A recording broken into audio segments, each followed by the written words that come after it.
Hello my friend and welcome to Historian Sleepy Channel. Tonight we step into a deep northern forest where the daylight is thinning. The air tastes faintly metallic, and somewhere beyond the black spruce a storm is quietly assembling itself. You stand beside a narrow trap line with snowmelt darkening the earth beneath your boots. The trees barely move, yet something feels wrong. Birds that were noisy an hour ago have gone strangely quiet. The clouds above the western ridge have thickened into a dull grey ceiling. Your horse keeps turning its head toward the wind as if it has received a weather report that nobody bothered to share with you. This is inconvenient because you are several miles from anything resembling civilization, and your evening accommodation currently consists of whatever you can build with an axe, a knife, cordage, and questionable optimism. You probably won't survive this if your emergency plan is simply to stand beneath the largest tree and look disappointed.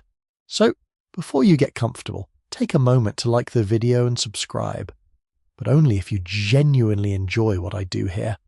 And while you're settling in, tell me where you are listening from and what time it is there. Perhaps you're tucked into bed in London, watching rain crawl down the window, or lying beneath a fan in Bangkok while imagining snow instead. Now, dim the lights, maybe turn on a fan for that soft background hum, and let's ease into tonight's journey together.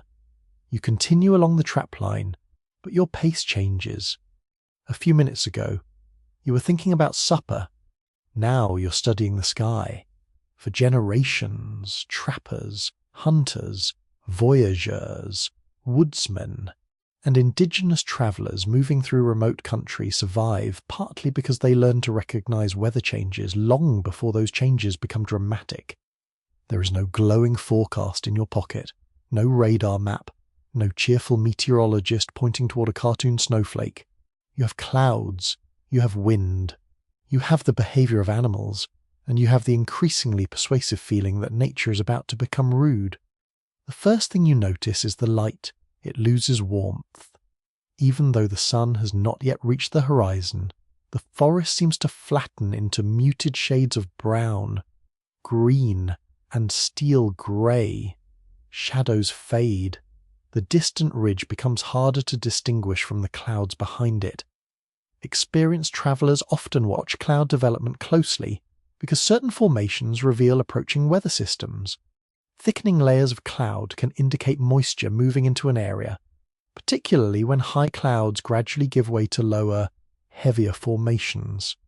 You do not know the modern vocabulary for every cloud you see, but you understand patterns. Thin streaks appear first. Later, a broad pale sheet spreads across the sky. Then the ceiling lowers.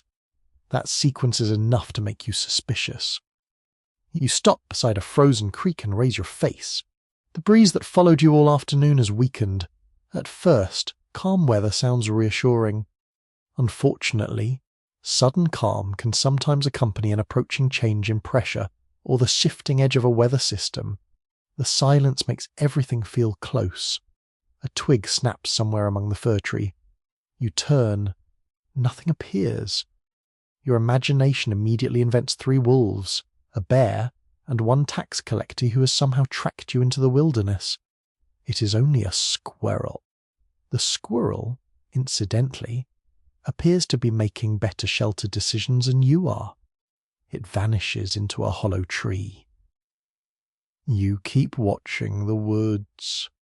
Animal behaviour has always attracted the attention of people who spend their lives outdoors. Birds may change feeding patterns before poor weather. Insects can behave differently as humidity shifts. Herd animals sometimes become restless when wind and pressure conditions change. Some of these observations are practical. Others drift into folklore.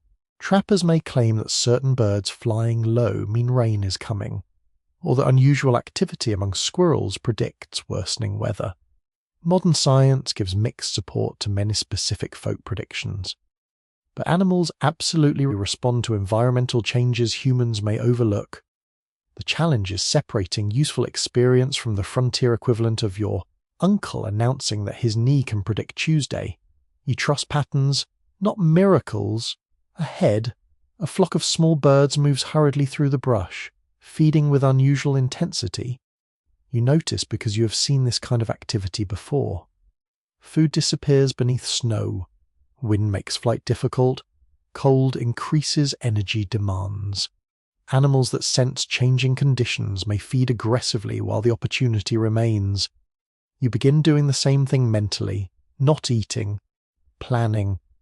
How far are you from the nearest known cabin? Too far. How much daylight remains? Perhaps an hour and a half.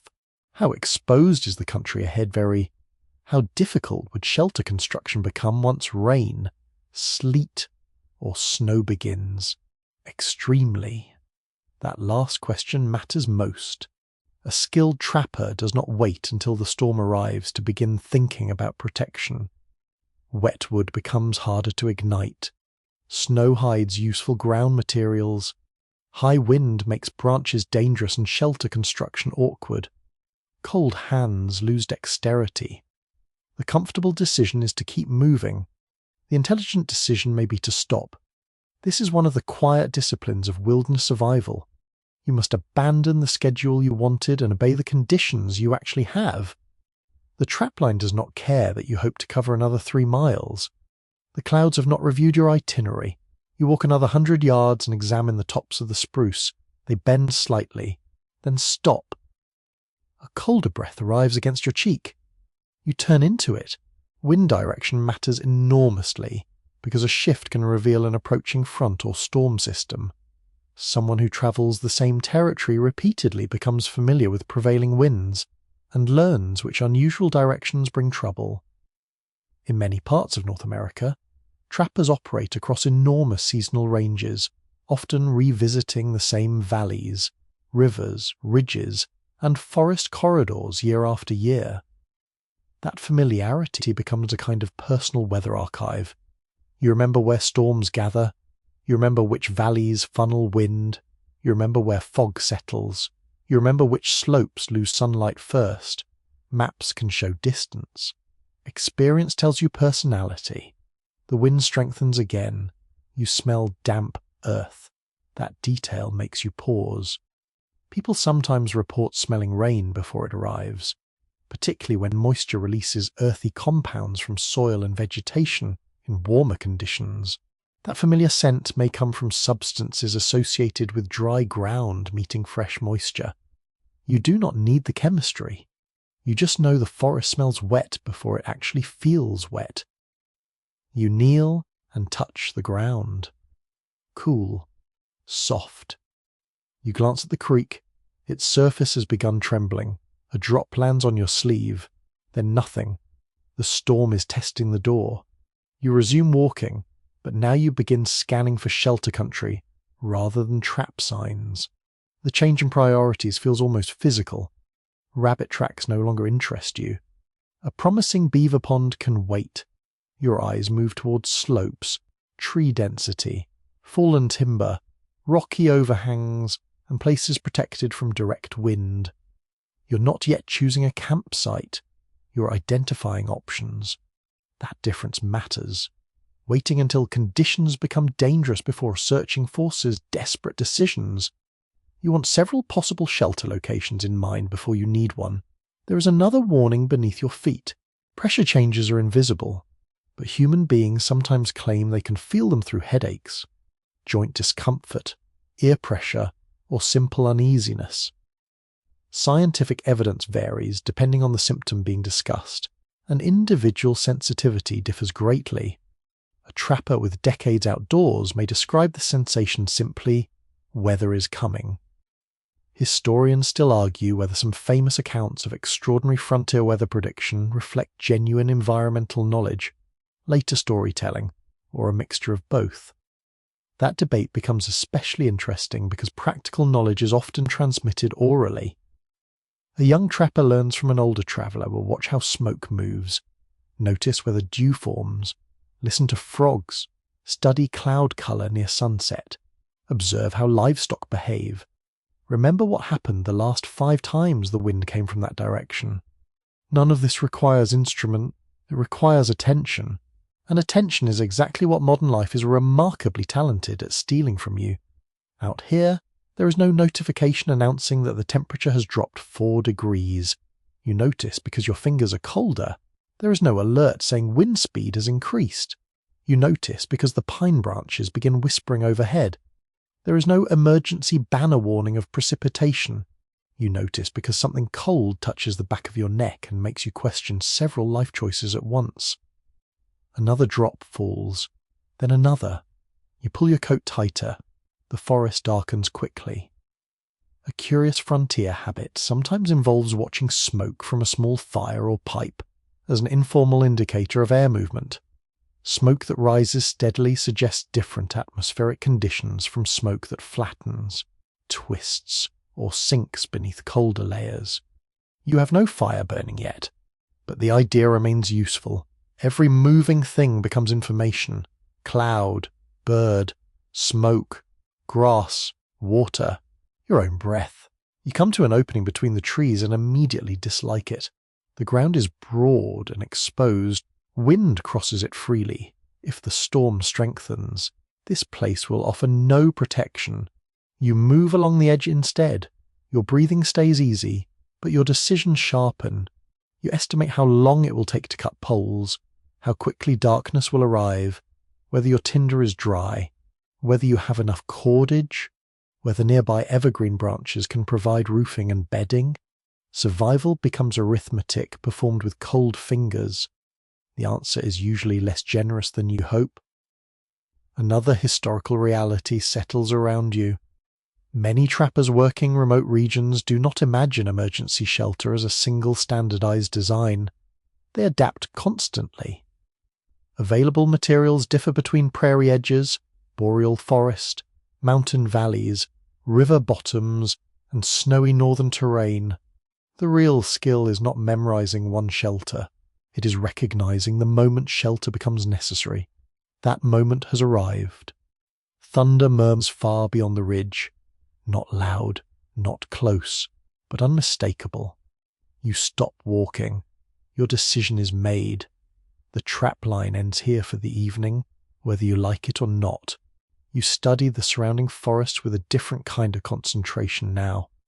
The coming storm has transformed every tree and hollow into a possibility or a threat. Somewhere nearby is the place where you will spend the night. You only have to choose correctly.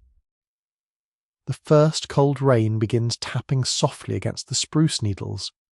You stand beneath dripping spruce branches and begin judging the land with the seriousness normally reserved for choosing a house.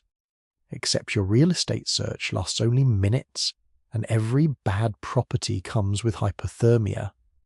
The nearest hollow looks inviting. It is low, sheltered, and carpeted with soft needles. That is exactly why you distrust it. Water travels downhill with admirable determination, especially when you're trying to sleep. A shallow depression that appears cozy in fading light can become a muddy basin once steady rain begins. Trappers who spend long periods in rough country learn to read drainage almost instinctively. They notice where leaves have been pushed into narrow lines by previous runoff, where soil is darker from standing moisture, and where exposed roots show that water regularly cuts across the ground. You crouch and scrape aside the needles. The soil underneath feels damp, not merely cool, damp. You move on. A slightly raised bench of ground lies farther uphill, perhaps 20 paces from the creek. It is not dramatically higher, but sometimes a difference of a few feet decides whether you wake on dry bedding or discover that your blanket has developed ambitions to become a sponge. You test the slope with your boots. Gentle, stable. No obvious channel runs through it. That is promising. Still, the ground itself is only one piece of the decision. You look upward. This is the part inexperienced travellers sometimes forget, because the forest floor seems to demand all the attention. Yet trees can become dangerous during storms, especially dead trees. Broken trunks and heavy limbs already weakened by age. Insects, rot, ice, or previous wind. You search the canopy. A dead spruce stands uphill. Its bark has peeled away in pale strips. The top leans toward the potential campsite. You immediately reject the spot. A shelter that protects you beautifully from rain and then receives half a tree through the roof has misunderstood its assignment. Woodsmen later used the term widowmaker for dead limbs or unstable trees capable of falling without much warning. The expression becomes associated strongly with logging culture, but the danger is far older than the terminology. Anyone camping beneath damaged timber during strong wind is gambling with physics. You continue across the slope. Rain ticks against your hat. The sound is still soft but more frequent now. You study trunks as you pass. Healthy spruce, bent birch, a fallen pine supported by two younger trees, another standing dead trunk with mushrooms growing along its side. No, no, definitely no. The mushrooms are charming, but they are not structural engineers. Farther along, a cluster of mature evergreens creates a natural pocket where the wind feels noticeably weaker. Their lower branches overlap, forming a dark green wall. You step inside. Immediately, the rain sounds different. Drops strike the upper canopy first, breaking into smaller beads before reaching you. The ground is thick with needles and relatively dry. Better. You pause and check the trees again. Most are alive. Their trunks appear sound. No large dead branches hang above your head. You begin considering wind. A shelter must not simply sit where the air feels calm at one particular moment. The surrounding terrain matters. Ridges accelerate wind. Narrow gaps between slopes can funnel it. Open river corridors may channel storms directly through camp. You wet one finger, hold it up, and discover that this highly sophisticated meteorological instrument mostly tells you that your finger is wet. So you use the branches. Needles flutter primarily from the west. The cluster gives protection from that direction. You circle the site and imagine the shelter opening away from the strongest weather. Traditional lean-to camps often place the solid rear wall toward prevailing wind while keeping the open side oriented toward a protected fire area. Exact arrangement varies enormously with terrain, materials, season, and local practice, but wind exposure is always part of the calculation. You also check what stands uphill. A steep slope rises beyond the trees. That creates another problem.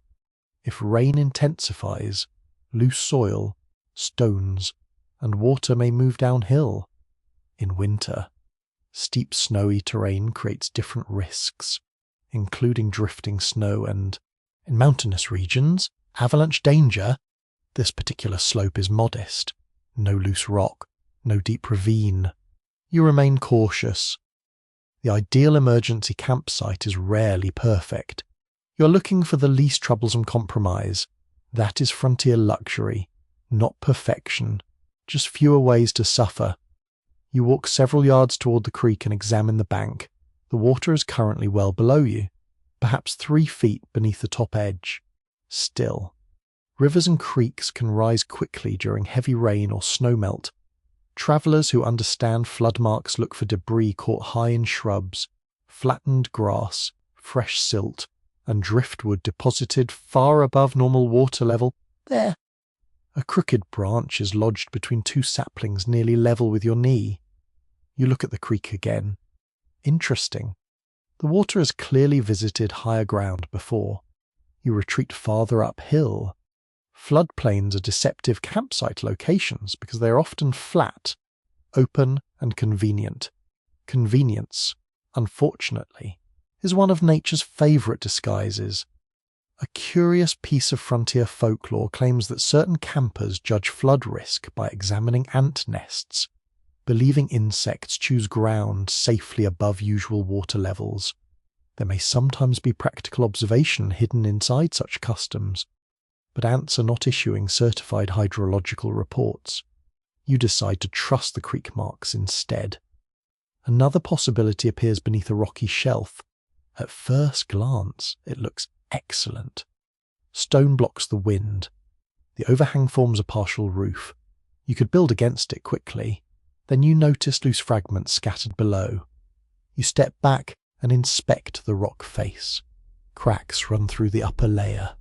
Small stones have recently fallen onto the ground. You keep moving. Natural rock shelters have protected travellers for thousands of years, but unstable cliffs create obvious hazards. Freeze and thaw cycles can loosen stone. Water seeps into cracks, freezes, expands, and gradually weakens rock faces. It is a wonderfully patient process. The cliff spends years preparing to drop something precisely when you decide to sleep underneath it. Your next concern is fuel. An emergency shelter site must be close enough to usable wood that collecting it does not consume all your remaining energy. Dry dead branches caught above the ground are especially valuable during wet weather, because wood lying directly on soil may already be saturated. You scan the surrounding trees. Plenty of standing dead lower branches. Several fallen limbs are suspended off the ground. Good. You also notice birch nearby. Birch bark becomes famous among northern travellers because its outer layers contain oils that help it ignite even when conditions are damp. It is not magic, and soaking wet material still causes trouble, but good birch bark can make fire starting much easier. You peel nothing yet. First, shelter site, then materials. Efficiency depends on sequence. A small spring emerges from the hillside, perhaps 40 yards away. Fresh water nearby is useful, but you do not want to build directly beside it. Wet ground steals heat, attracts insects in warm seasons, and can become treacherous when storms increase flow. You continue examining the raised bench among the evergreens. The location is close to water without sitting in water.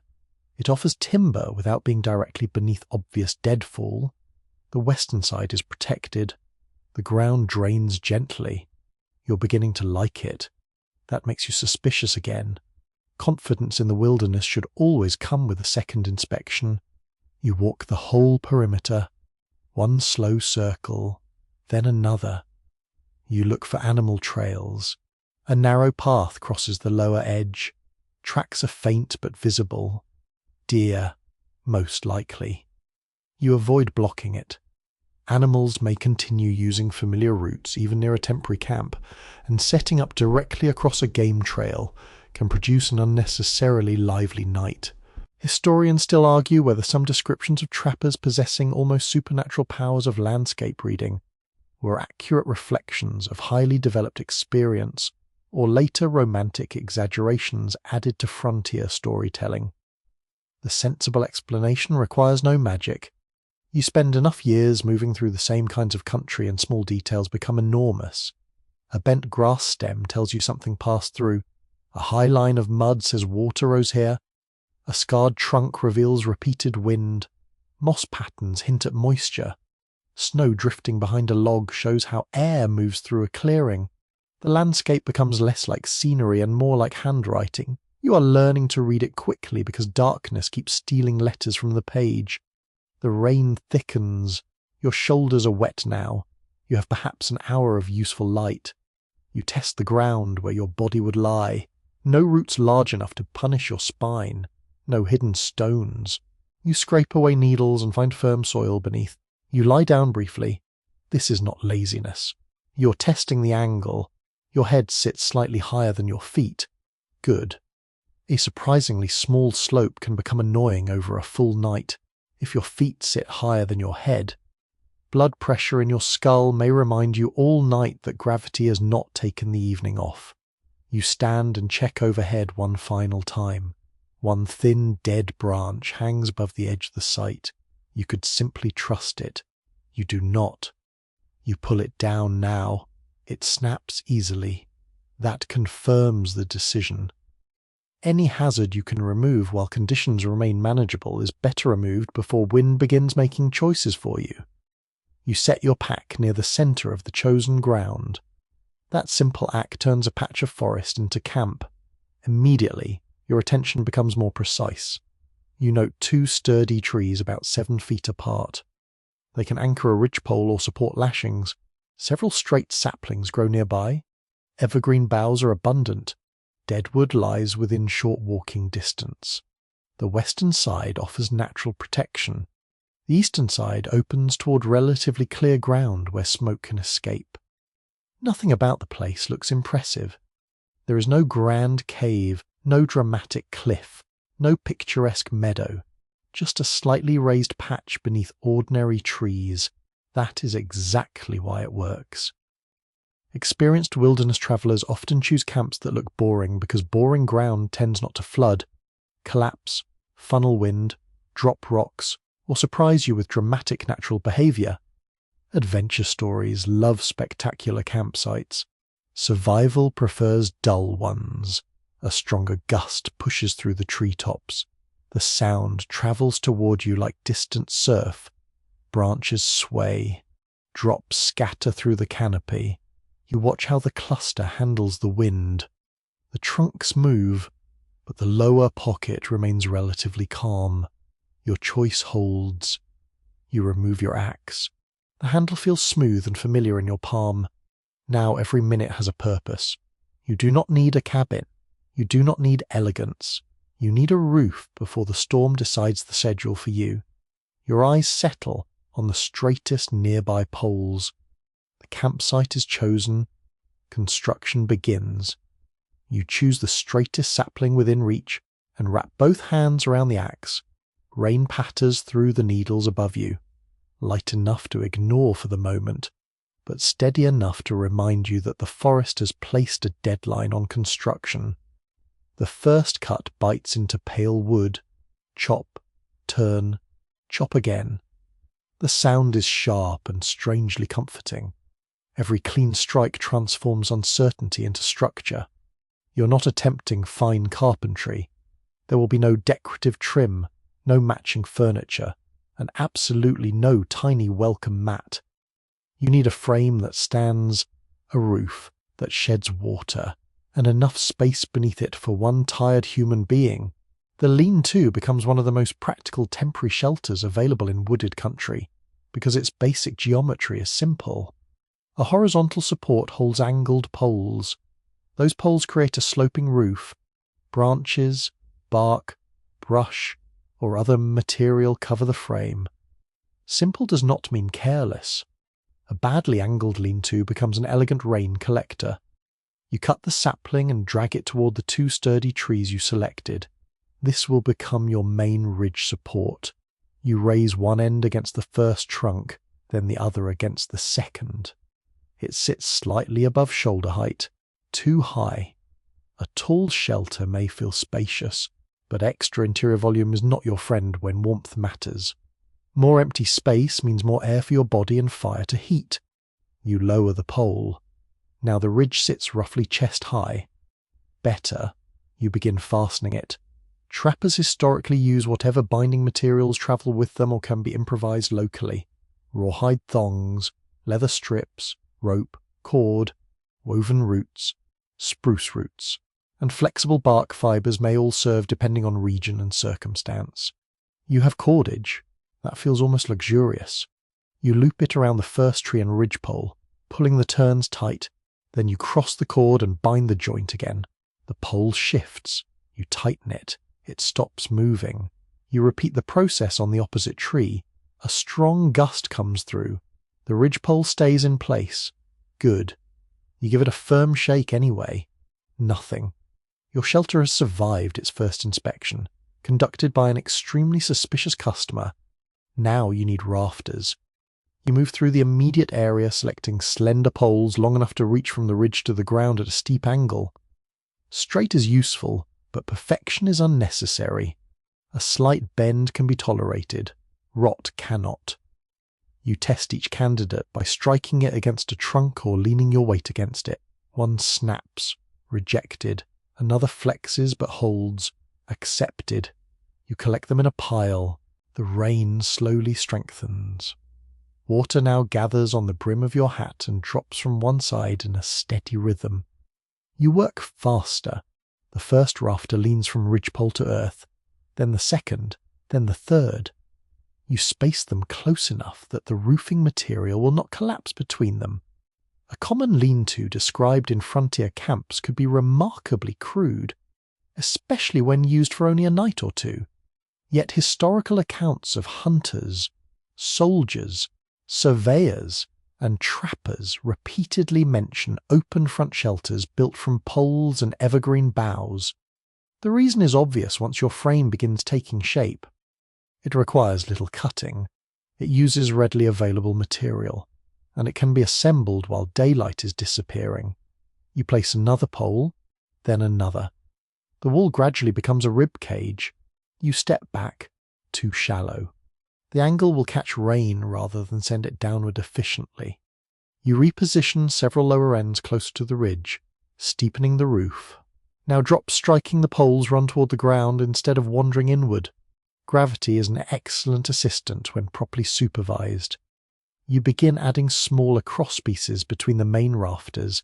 These are thinner branches laid sideways, creating a rough lattice that will support roofing material. Some you bind, others wedge naturally. You test them with your palm. A few roll loose. You secure them. The structure does not need to endure a decade. It simply must avoid collapsing at 2 a.m. while you're dreaming of dry socks. You turn toward the evergreen trees. Now the real roofing begins. Spruce and fir boughs are valuable because dense needles create overlapping layers that interrupt wind and shed water, surprisingly well when placed correctly. You cut lower branches selectively. Each one carries hundreds of needles. The smell rises immediately, sharp resin, wet bark, cold green sap. For a moment, the campsite smells almost pleasant. Then rain runs down your sleeve and destroys the romance. You carry the first armload to the frame. There is a method to laying boughs. You begin at the bottom. The next layer overlaps the one beneath it. Then another overlaps that. It is much like roof shingles. If you start at the top and tuck lower layers underneath, runoff finds openings and travels directly inside. You place the branches with their cut ends higher and needle tips lower.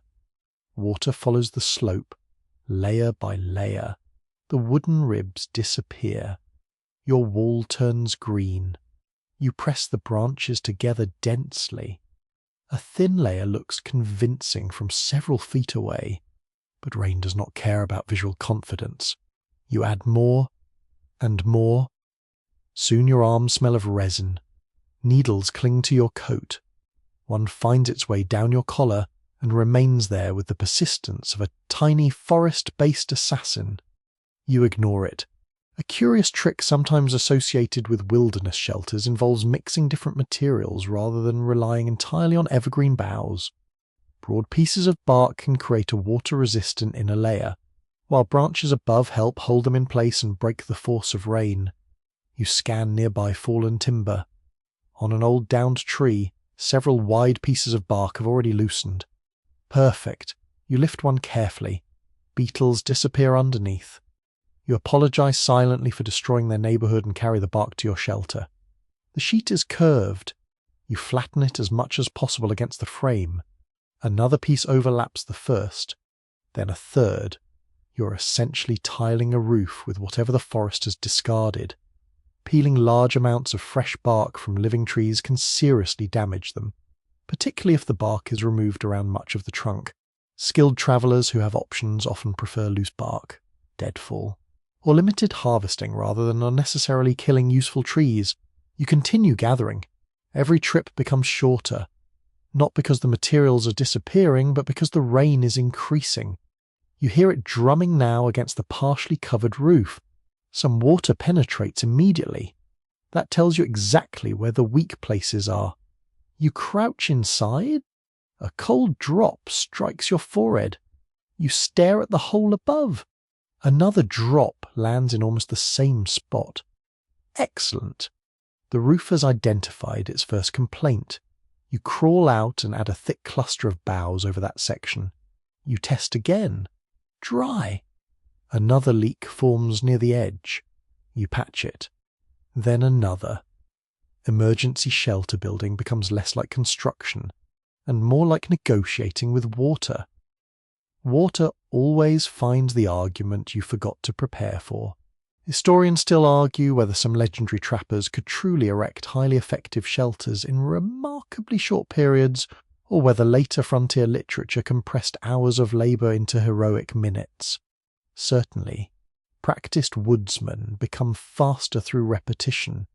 They know which poles to choose. They recognise usable bark immediately. They do not waste energy cutting unnecessary pieces.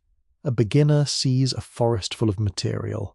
An expert sees exactly 6 useful poles, 3 excellent bark slabs, 20 minutes of daylight, and 1 branch that will fall on your head if you stand under it long enough.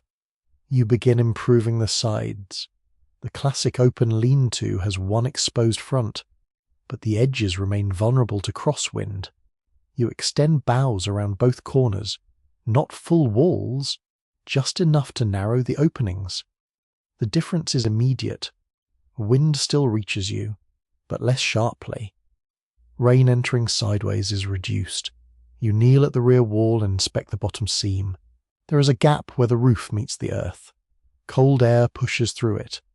You pile brush against the outside, then leaves, then loose needles. You press the material firmly around the base. The draft weakens. A shelter loses heat through many small openings, so sealing low gaps can matter almost as much as thickening the roof. You're beginning to disappear inside your own construction. From 20 yards away, the lean-to would look like a fallen pile of branches. That is fine. You're not entering it in an architectural competition.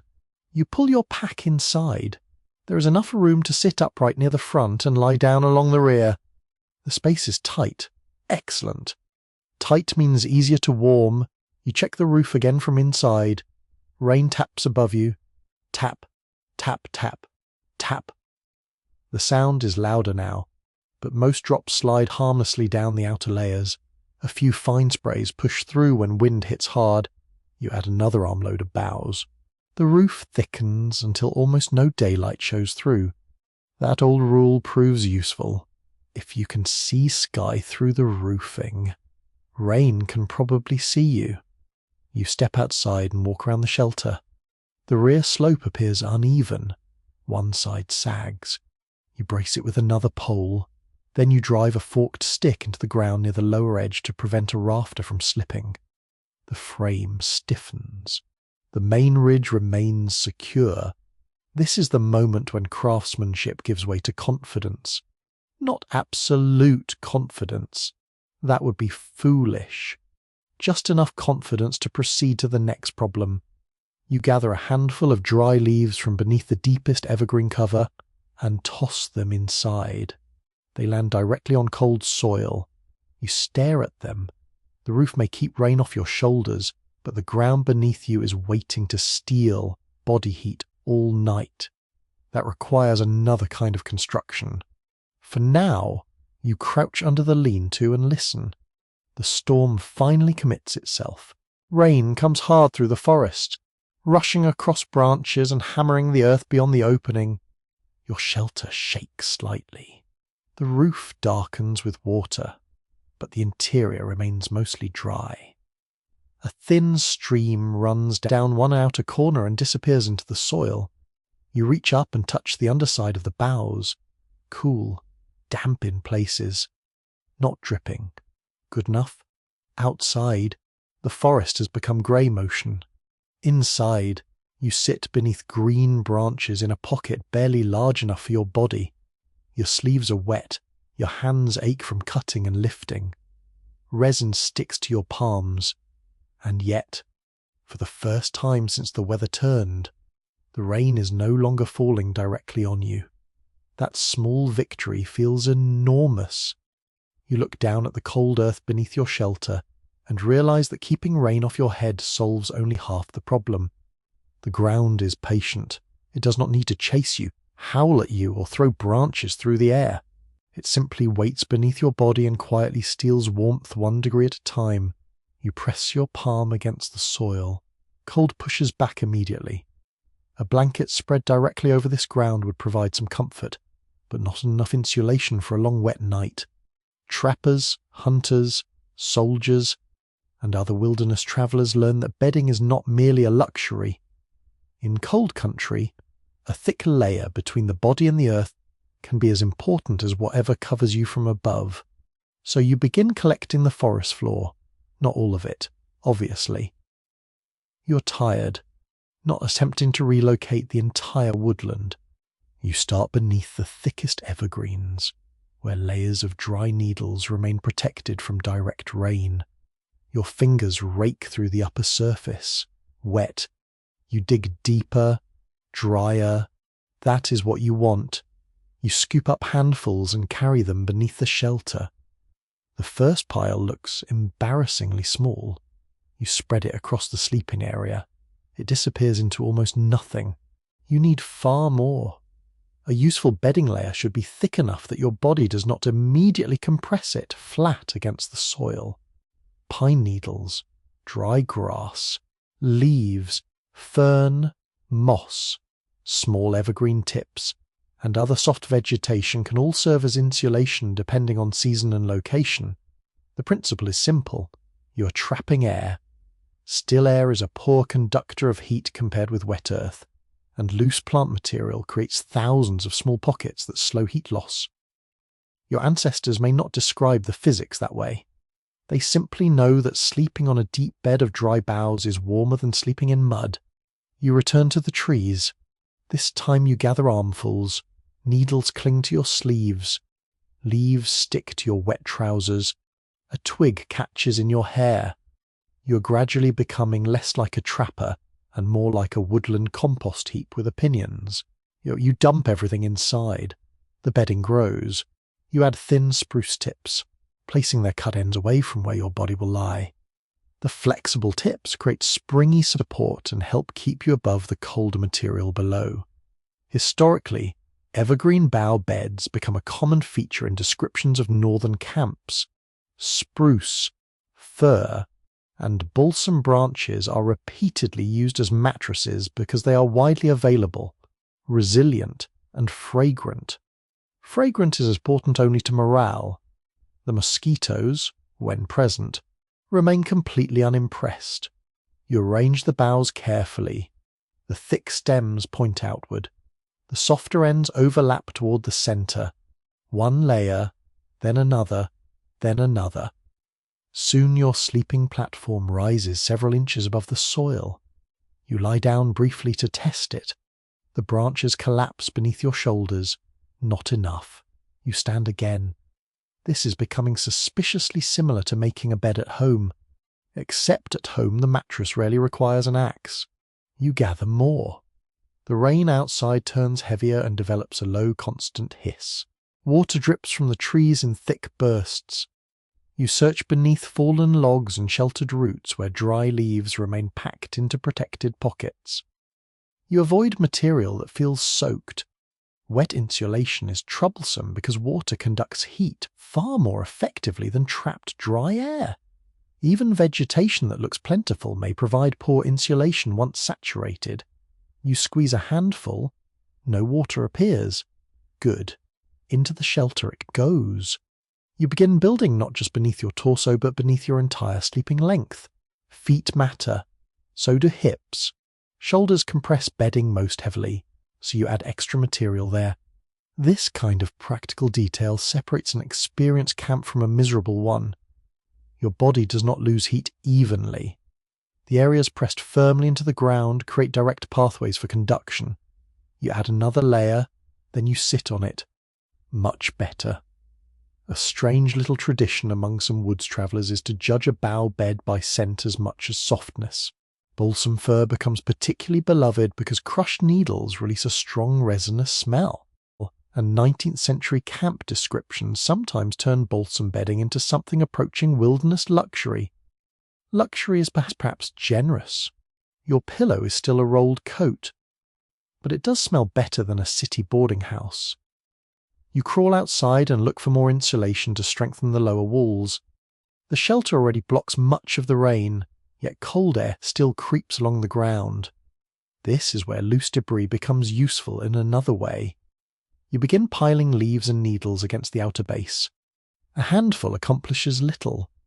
A mound accomplishes more.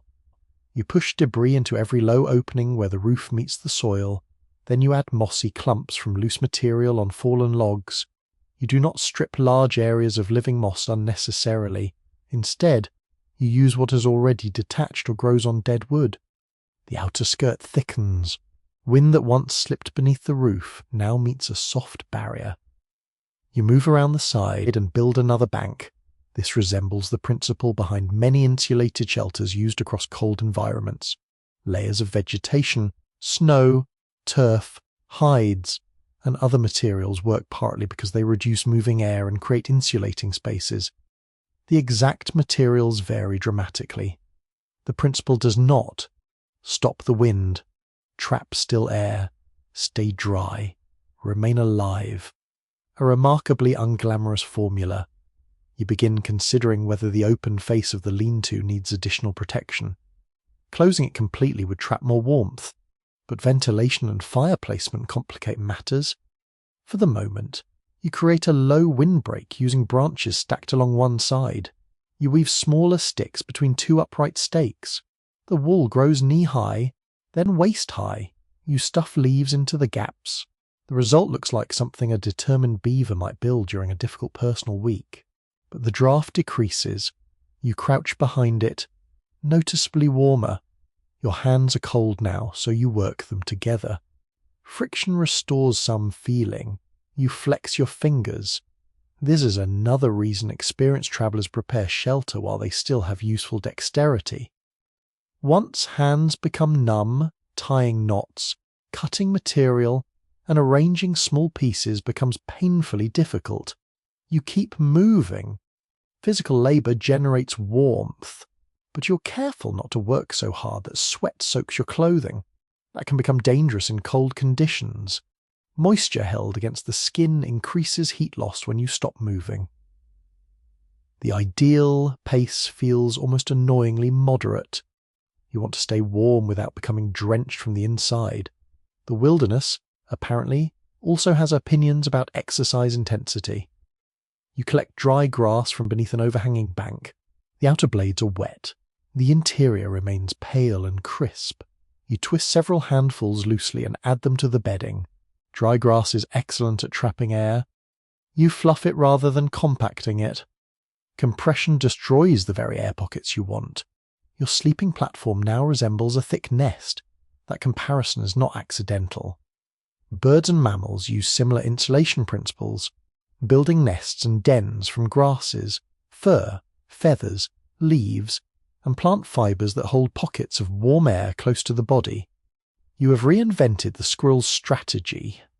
The squirrel remains unavailable for congratulations. You sit again and feel the difference immediately. Cold still exists below you, but it feels farther away. That is the goal. Not warmth in the modern sense. Distance from cold.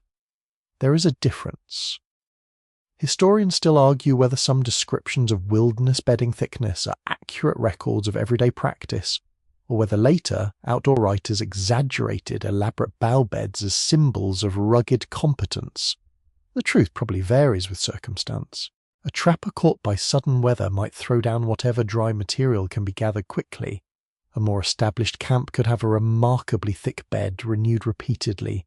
Time, energy, weather, and available vegetation determine everything. Your own situation rewards speed. You inspect the sleeping area with your hands. One hard root remains beneath the center. You could ignore it. You lie down. The root finds your spine immediately. Of course it does. You sit up, remove several layers of bedding, and discover the offender. It is too thick to pull free. You shift the bed several inches sideways instead, then rebuild. A minor adjustment now prevents hours of discomfort. That matters because rest is not merely pleasant. A traveller who sleeps poorly becomes slower, colder, clumsier, and less alert. Emergency shelter is not only about surviving one dramatic night. It is about remaining functional when morning arrives. You roll your coat into a rough pillow and place it near the highest end of the bed. Then you create a shallow foot pocket with branches and leaves. Cold feet can ruin sleep quickly. You pile additional debris around that end. A fringe tidbit from some frontier camps involves warming bedding materials near a fire before lying down, or placing heated stones nearby. This can provide temporary comfort, but stones heated too intensely may damage clothing, burn skin, or crack unexpectedly if moisture is trapped inside. You're not experimenting yet. You have enough problems without inventing exploding geology. You continue strengthening the debris banks. The shelter grows darker as the open spaces shrink. Sound changes too.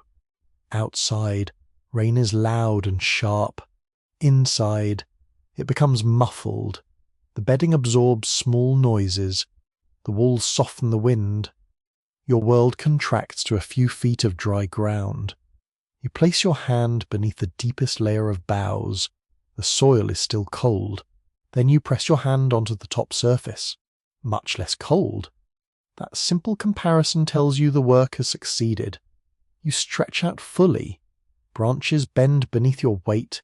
Needles release a resinous scent. Dry grass whispers against your coat. Rain strikes the roof above. For several minutes, you remain still. Your body gradually warms the tiny pockets of air trapped beneath you. No mattress maker will be threatened by the design, yet the difference between bare earth and this crude nest feels enormous. You sit up again because the work is not finished. You gather the loose debris remaining near the entrance and form a narrow raised edge to keep runoff from creeping toward the bed. You do not dig a deep trench around the shelter. In some soils, trenches can create erosion or channel water in undesirable ways. Instead, you rely mainly on the natural slope and small barriers that guide stray water away. A tiny stream appears near one corner. You watch it. It bends toward the sleeping area. Unacceptable. You press a branch into the soil and build a small ridge of packed earth beside it. The water changes direction. A triumph of engineering approximately 8 inches long. You admire it for half a second. Then another drop lands on your neck. Enough admiration. You crawl back inside. The bed is ready. The lower gaps are packed. The windbreak stands. The little interior feels noticeably calmer than the wet forest around it. You have not created heat. You've created a place where heat can stay. That distinction is everything. Your breathing slows. The damp chill no longer rises directly through your clothing. You can finally sit without feeling the earth pulling warmth from your bones.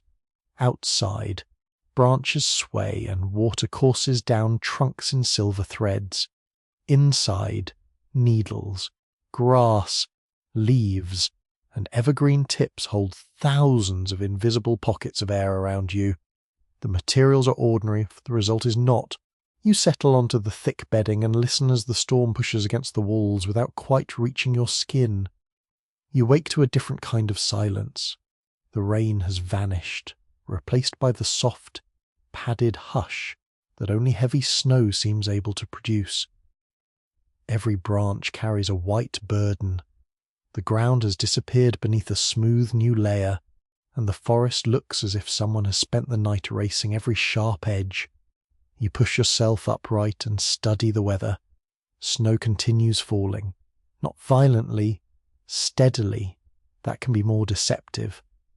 A fierce squall announces itself loudly, while patient snowfall simply keeps accumulating until paths disappear. Branches sag, and every familiar landmark begins wearing the same white disguise. In colder trapping country, snow is not merely something to endure, it is building material. You step outside and sink almost to your shins. The first handful you scoop together crumbles, too loose. Fresh powder contains a great deal of air and does not immediately behave like a solid wall. Give snow pressure, time, moisture, or the right temperature, however, and it begins bonding into something surprisingly strong. You squeeze another handful. This one holds. Good. The temperature is close enough to freezing that the snow possesses a little cohesion. You begin thinking differently about the landscape. A drift against a fallen log is no longer merely an obstacle. It is half a shelter, a deep bank beside a slope is not just accumulated snow, it is a wall waiting for excavation. This is one of the great advantages of experienced winter travel. You stop seeing snow only as weather and start seeing volume, insulation, wind protection, and structure. The most famous snow shelter in the popular imagination is the igloo, closely associated with Inuit building traditions in Arctic regions. Proper snowhouse construction is a skilled cultural practice, not something every northern traveller automatically knows how to reproduce. Blocks must be selected, shaped, angled, and fitted with care. You are not casually becoming an Arctic architect because you watch snowfall for an hour. Your needs are simpler. You want protection quickly. You walk toward a broad drift gathered behind a fallen spruce. The trunk has interrupted the wind, allowing snow to pile deeply on its sheltered side. You probe the drift with a long branch, 2 feet, then 3, then nearly 4. Excellent. You mark a point near the lower edge. Instead of building upward, you can dig inward. Snow trench shelters become useful emergency options when snow is deep enough.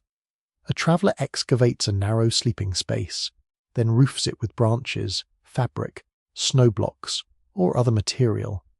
You begin shoveling with a flat piece of bark. It is inefficient. It is also what you have. Each scoop removes a little white weight. You kick loose snow backward with your boots. Soon a shallow trench appears. You deepen it until your body can sit below the surrounding snow surface. Immediately the wind weakens. That is the first reward. At standing height, cold air brushes your face. Inside the trench, the walls interrupt it. You keep digging. Snow has another useful characteristic. Although it feels cold against bare skin, a thick snow layer can insulate remarkably well because it traps large amounts of air between ice crystals. Animals exploit this naturally. Grouse may burrow into soft snow to escape severe cold, while small mammals move through protected spaces beneath the snowpack. You're essentially borrowing the same principle, though with considerably less elegance than a grouse. You widen the trench slightly, not too much. A vast chamber would require more work and lose warmth faster.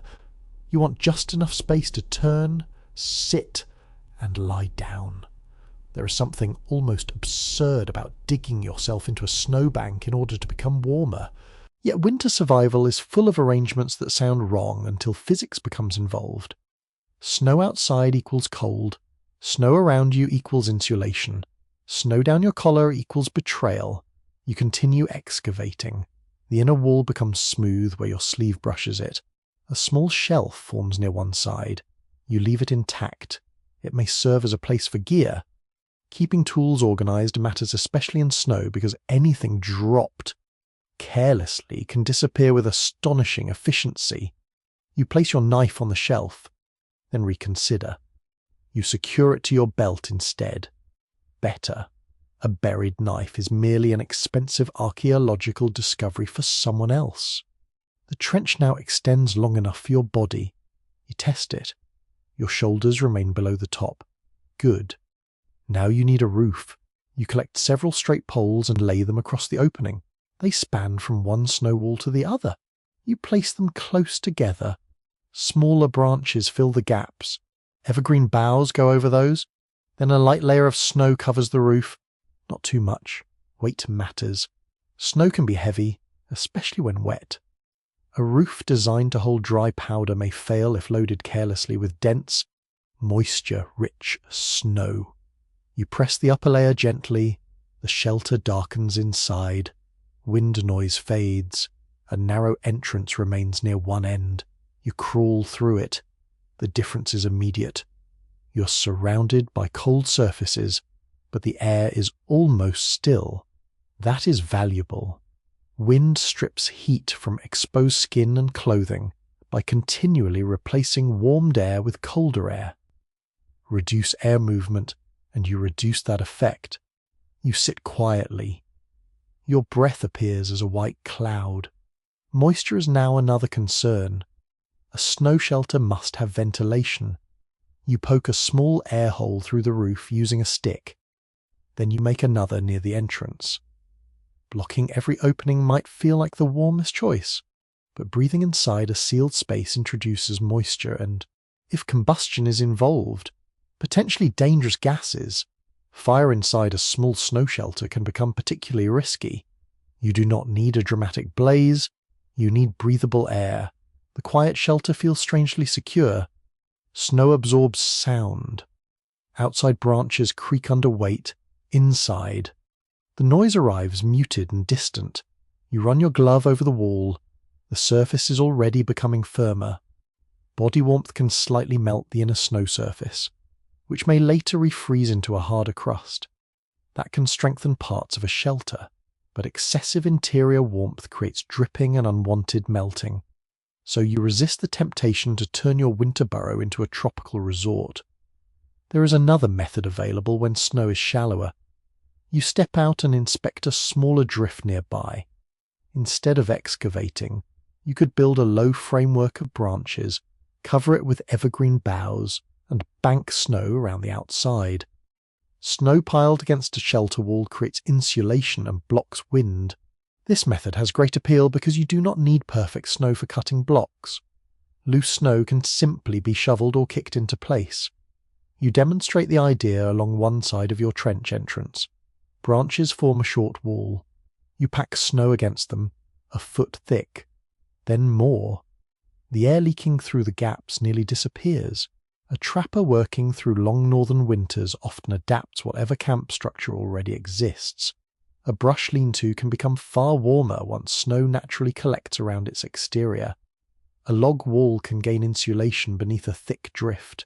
A shallow hollow can be deepened and roofed. Winter changes construction methods because winter changes available materials. Wood remains important. Snow joins the toolbox. A quirky piece of cold weather law concerns deliberately allowing snow to cover blankets or outer coverings because the snow layer may add insulation. This sounds like advice invented by someone deeply committed to avoiding laundry. Yet the underlying idea has merit in certain circumstances. Dry snow resting above an outer layer can reduce heat loss. The dangerous part is moisture. If heat melts the snow and wets bedding or clothing, the advantage quickly disappears. You brush snow from your sleeves and examine the drift. Wind has begun shaping the surface. Tiny ridges form like miniature dunes. That tells you something important. Snow shelters must account for drifting. An entrance facing directly into wind can gradually fill. You angle your entrance toward the sheltered side of the fallen trunk. A short, curved approach is even better because direct gusts cannot travel straight into the sleeping chamber. You dig a small turn. Now wind must bend before reaching you. Apparently, even weather can be defeated by inconvenient hallway design. You also make the sleeping platform slightly higher than the lowest point of the entrance.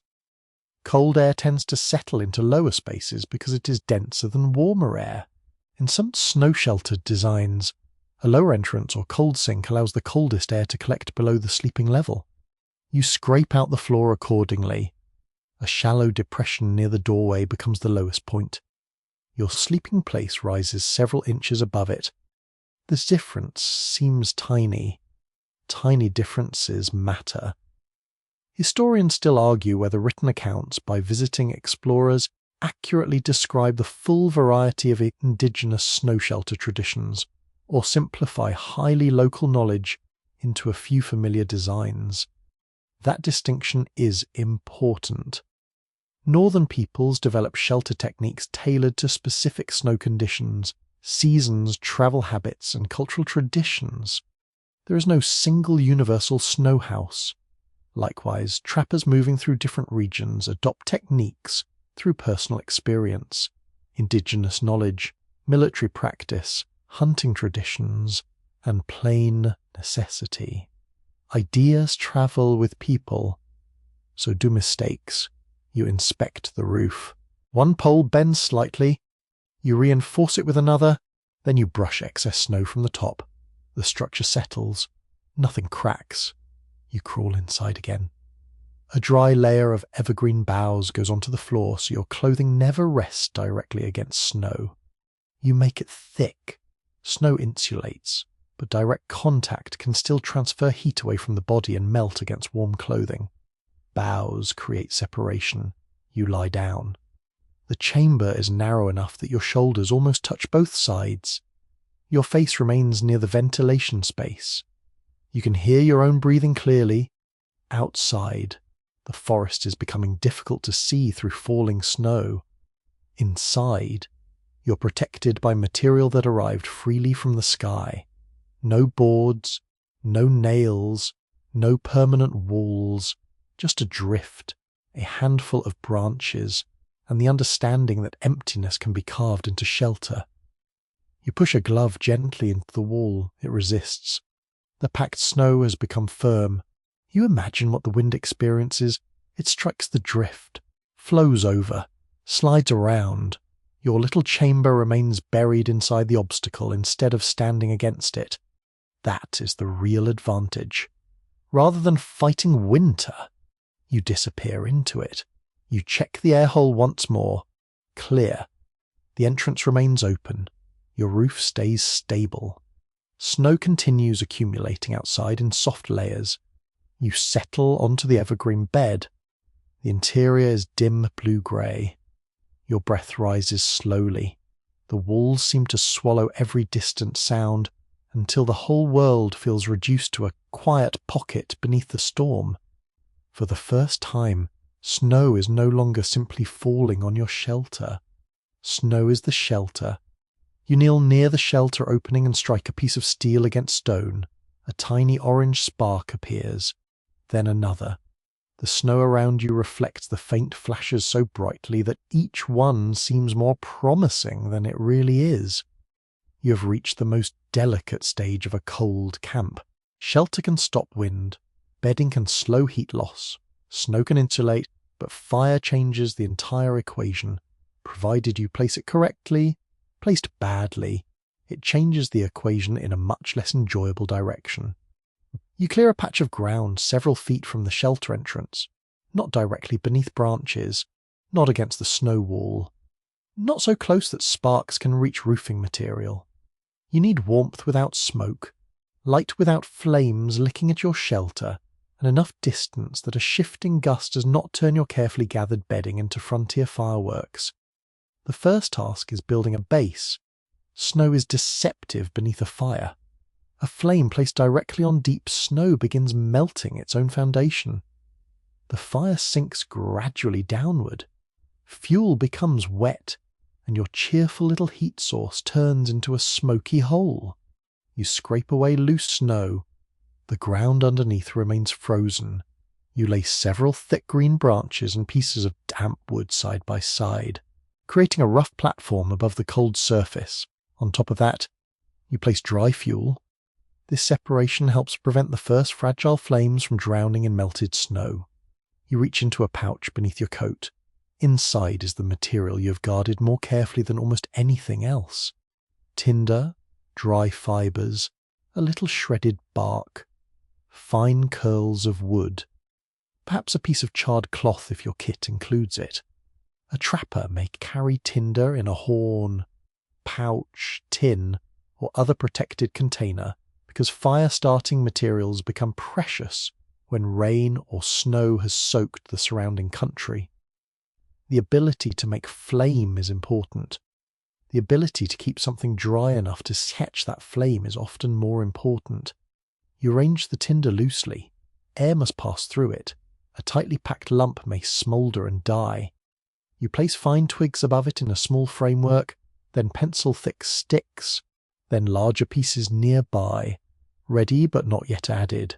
Fire building works best as a progression. Tiny flame, tiny fuel, then larger fuel. You cannot persuade a spark to ignite a wrist-thick branch through enthusiasm alone. You strike the steel again. Spark. Nothing. Again. A brighter spark lands among the fibres. You bend close. A dark point appears, then a thread of smoke. You cup your hands around it without crushing the tinder. A gentle breath. The ember brightens. Another breath. A small flame rises. There it is. You feed it a curl of bark. The flame catches. then another. The twigs begin snapping quietly. A small fire in cold darkness can feel disproportionately magnificent. Human beings have used controlled fire for hundreds of thousands of years. And by the period of historic trapping in North America, fire remains central to cooking, drying clothing, heating camps, producing light, and making certain tools and materials easier to work. For you, its immediate job is simpler. Keep the cold at a respectful distance. You add thin sticks. The flames strengthen. Now you examine the relationship between fire and shelter. An open front lean-to or similar camp can benefit enormously from radiant heat. When a fire burns outside the entrance, heat travels outward from the flames, and part of that energy reaches the person lying inside, but an exposed fire wastes much of its warmth in every direction. So you begin building a reflector. You drive 2 pairs of stakes into the ground on the far side of the fire. Between them, you stack short logs horizontally, one, then another, then another. Soon a low wooden wall stands opposite the shelter. The idea is straightforward. Heat radiating toward the wall can be redirected toward camp, while the barrier also alters local air movement. The wall does not function like a magical mirror for every bit of heat, but a properly arranged reflector can noticeably improve comfort near an open shelter. You squat between the fire and your bed, already warmer. You add another log to the reflector.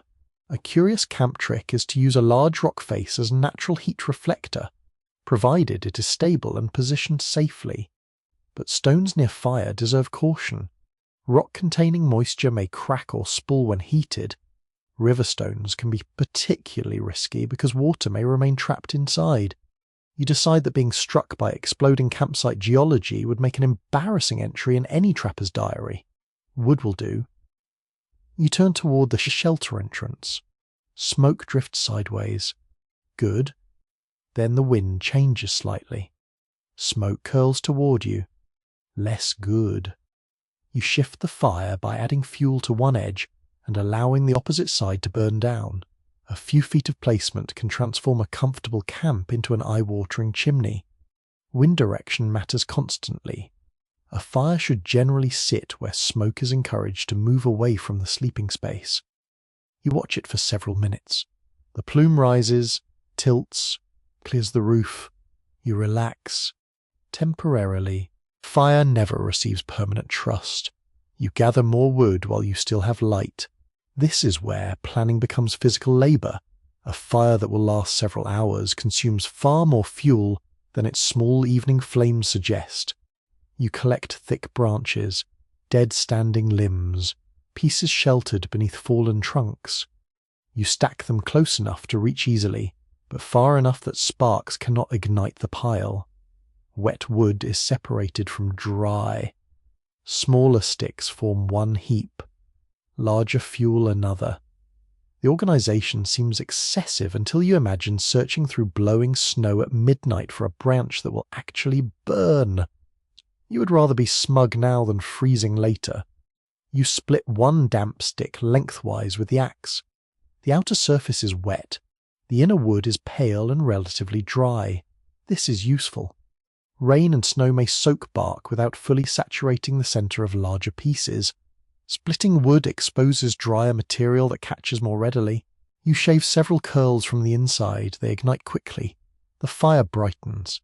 You extend your hands toward it. Warmth creeps into your fingers.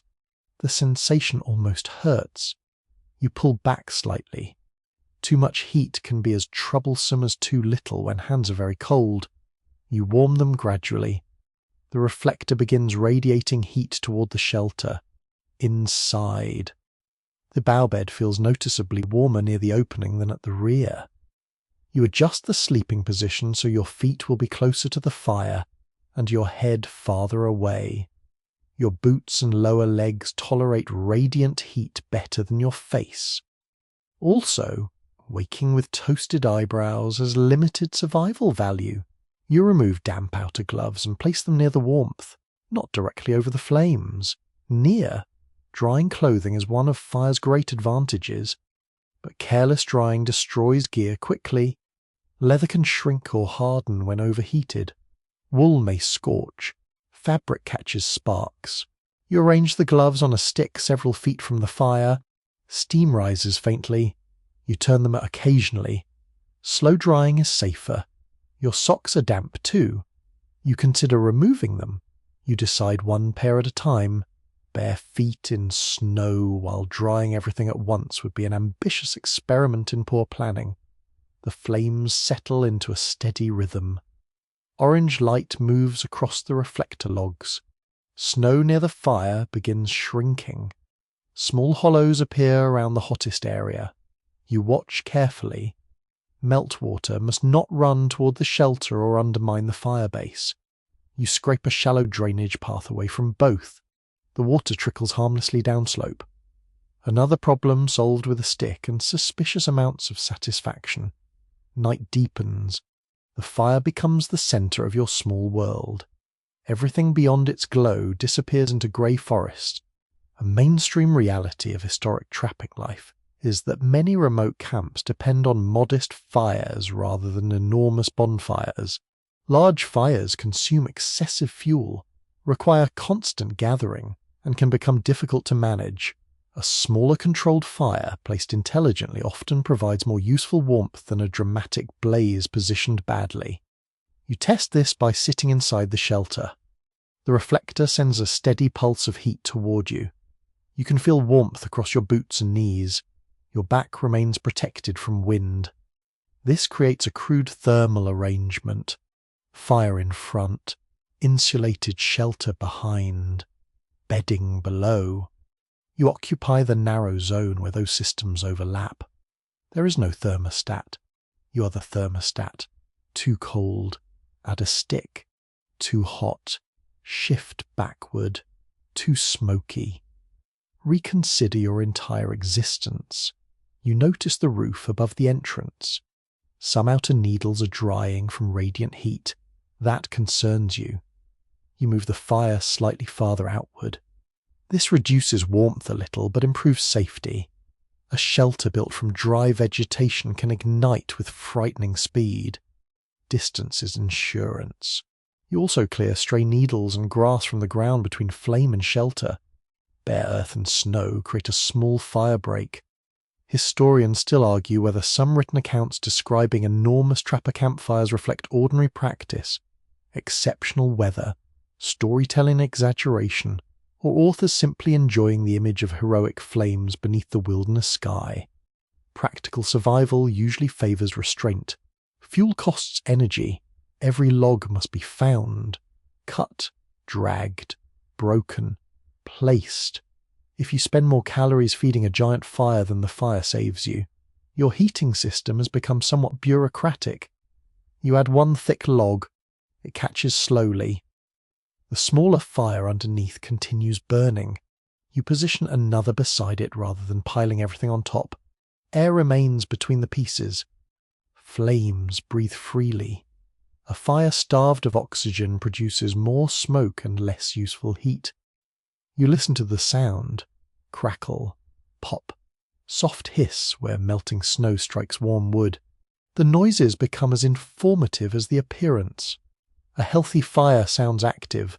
A struggling one whispers and smokes. You learn its moods. There is one more danger you cannot ignore. Carbon monoxide. You do not know its modern chemical name, but experienced people understand that fires in enclosed shelters can kill without dramatic flames or obvious warning. Smoke and combustion gases need somewhere to escape. That is why you keep the main fire outside. Ventilation remains open. You resist sealing every gap against cold. Warmth without air is not an improvement. Some winter travellers use tiny candle-like flames, or very small stoves in enclosed spaces, but those techniques require careful ventilation and equipment.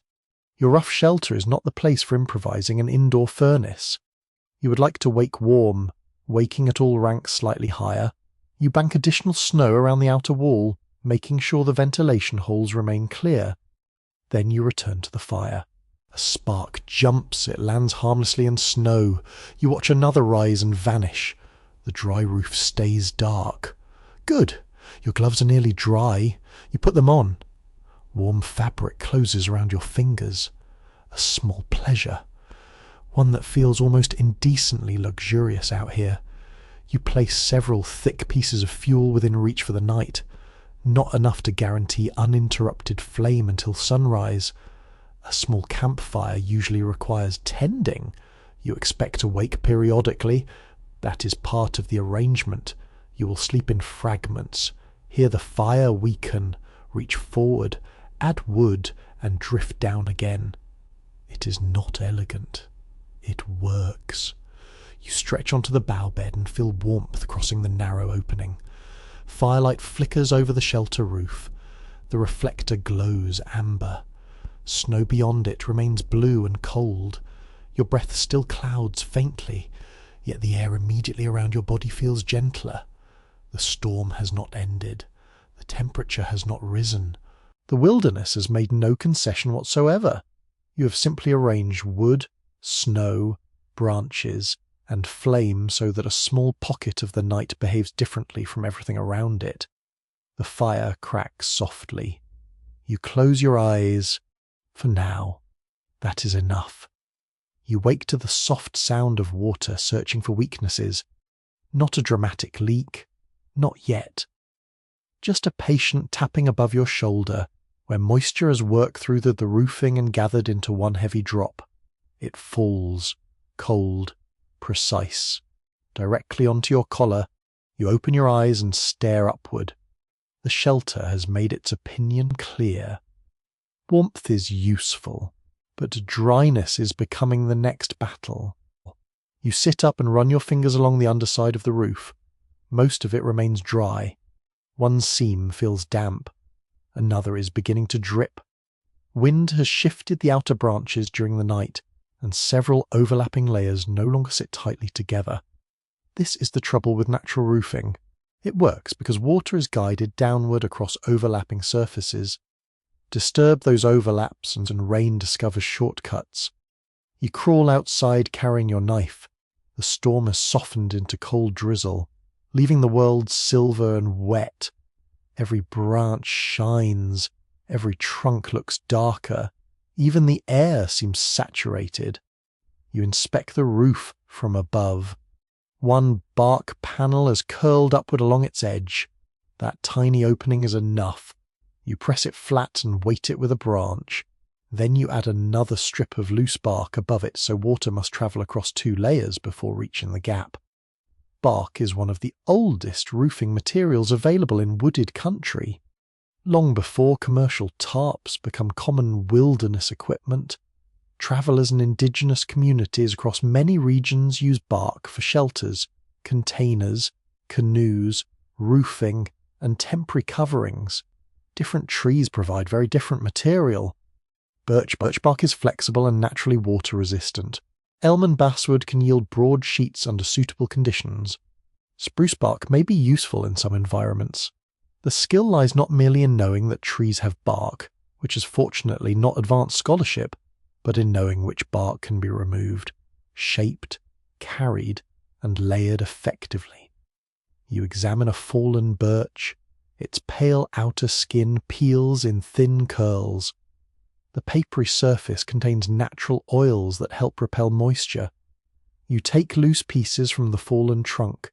Small sheets are not enough to roof the entire structure, but they work beautifully over weak points. You tuck one beneath an existing layer. Another goes over the ridge.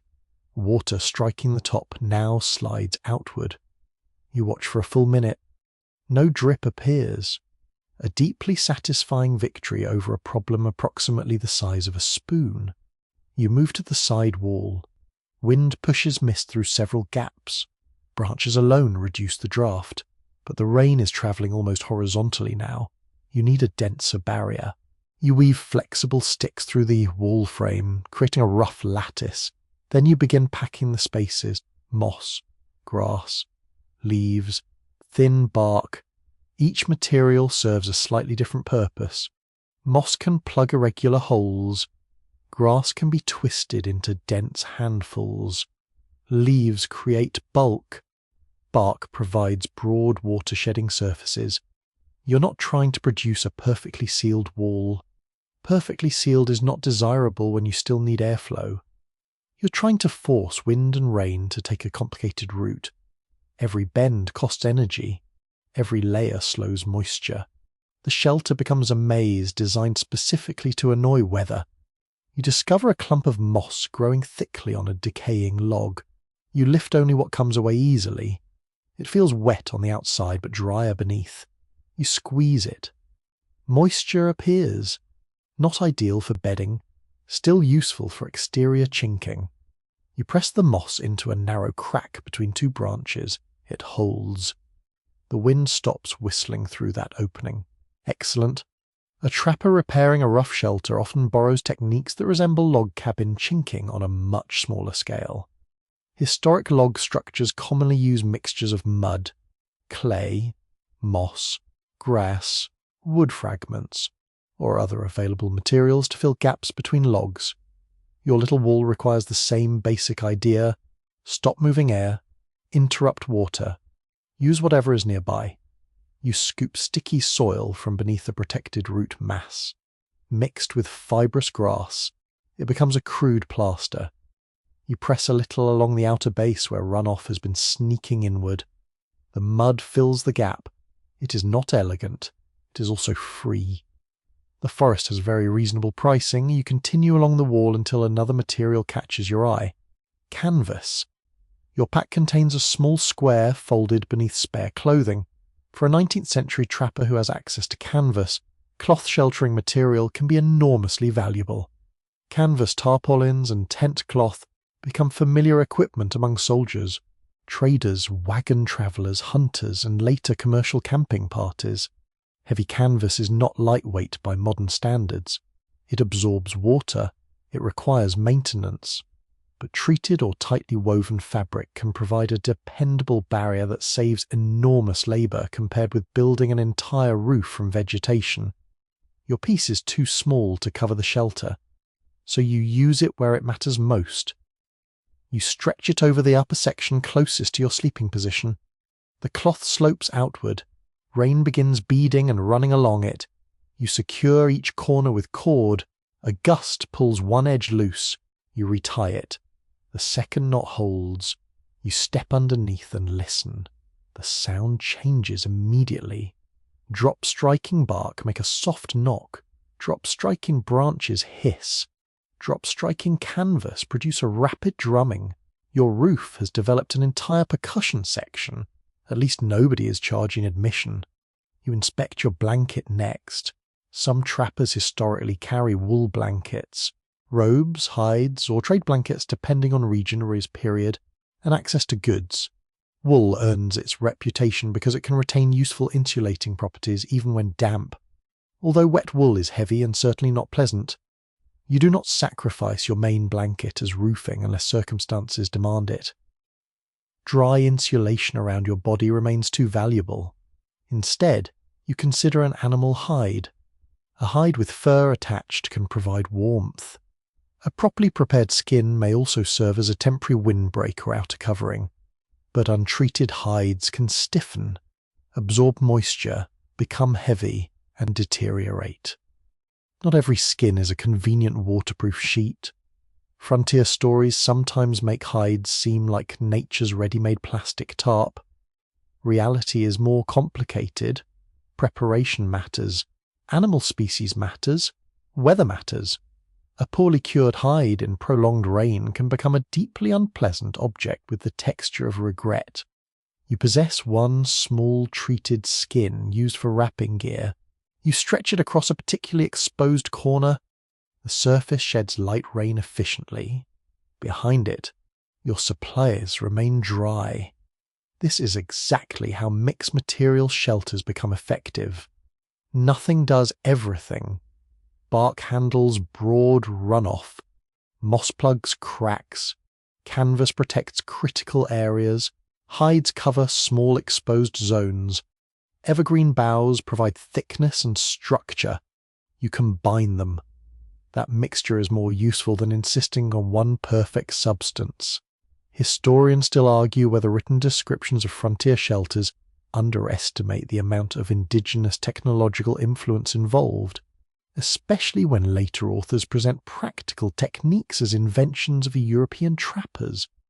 That debate matters because many newcomers to North American environments learn essential survival methods from indigenous peoples, who already possess generations of highly specific knowledge about local materials.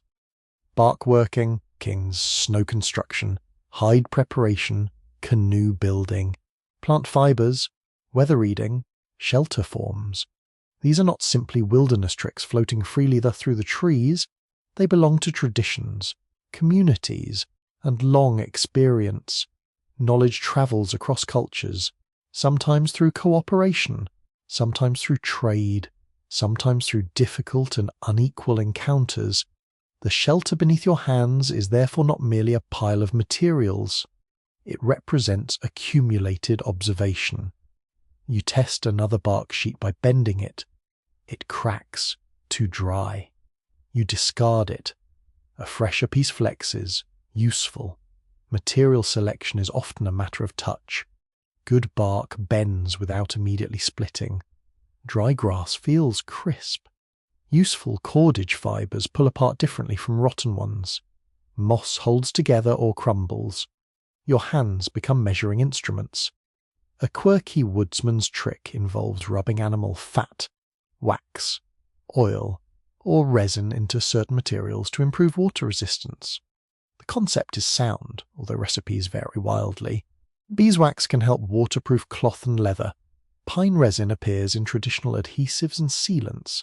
Animal fats may protect some leather surfaces but can also create odor, attract animals, or damage certain materials over time. You have pine resin. A small hardened lump sits near your tools. You warm it carefully near the fire until it softens, not over open flame. Resin burns enthusiastically. You spread a thin amount along a persistent seam in the bark roof. It cools, hardens. Water stops entering there. You smile. Your shelter has now acquired something almost resembling caulking. You briefly imagine opening a frontier hardware store. The inventory would consist of bark, mud, moss, rope, and one deeply judgmental squirrel. Business prospects seem uncertain. You return to the canvas panel. Rain has begun pooling slightly in the center. That is dangerous. Any fabric roof must be pitched tightly enough that water runs off rather than collecting. Pooling water adds weight. Weight creates sag. Sag creates more pooling. Soon the roof develops a private pond. You tighten the upper cord. Then the lower corner. The canvas becomes steep. The puddle disappears in one sudden splash, mostly onto your boots. You stare downward. Of course. At least the roof is working. You adjust the lower edge so runoff lands farther from the sleeping area. Then you build a tiny drip line.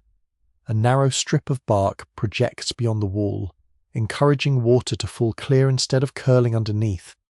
Small details make waterproofing effective. A roof does not simply need to stop water above, it must decide where that water goes next. You watch several streams descend. One reaches the ground and begins running toward the entrance.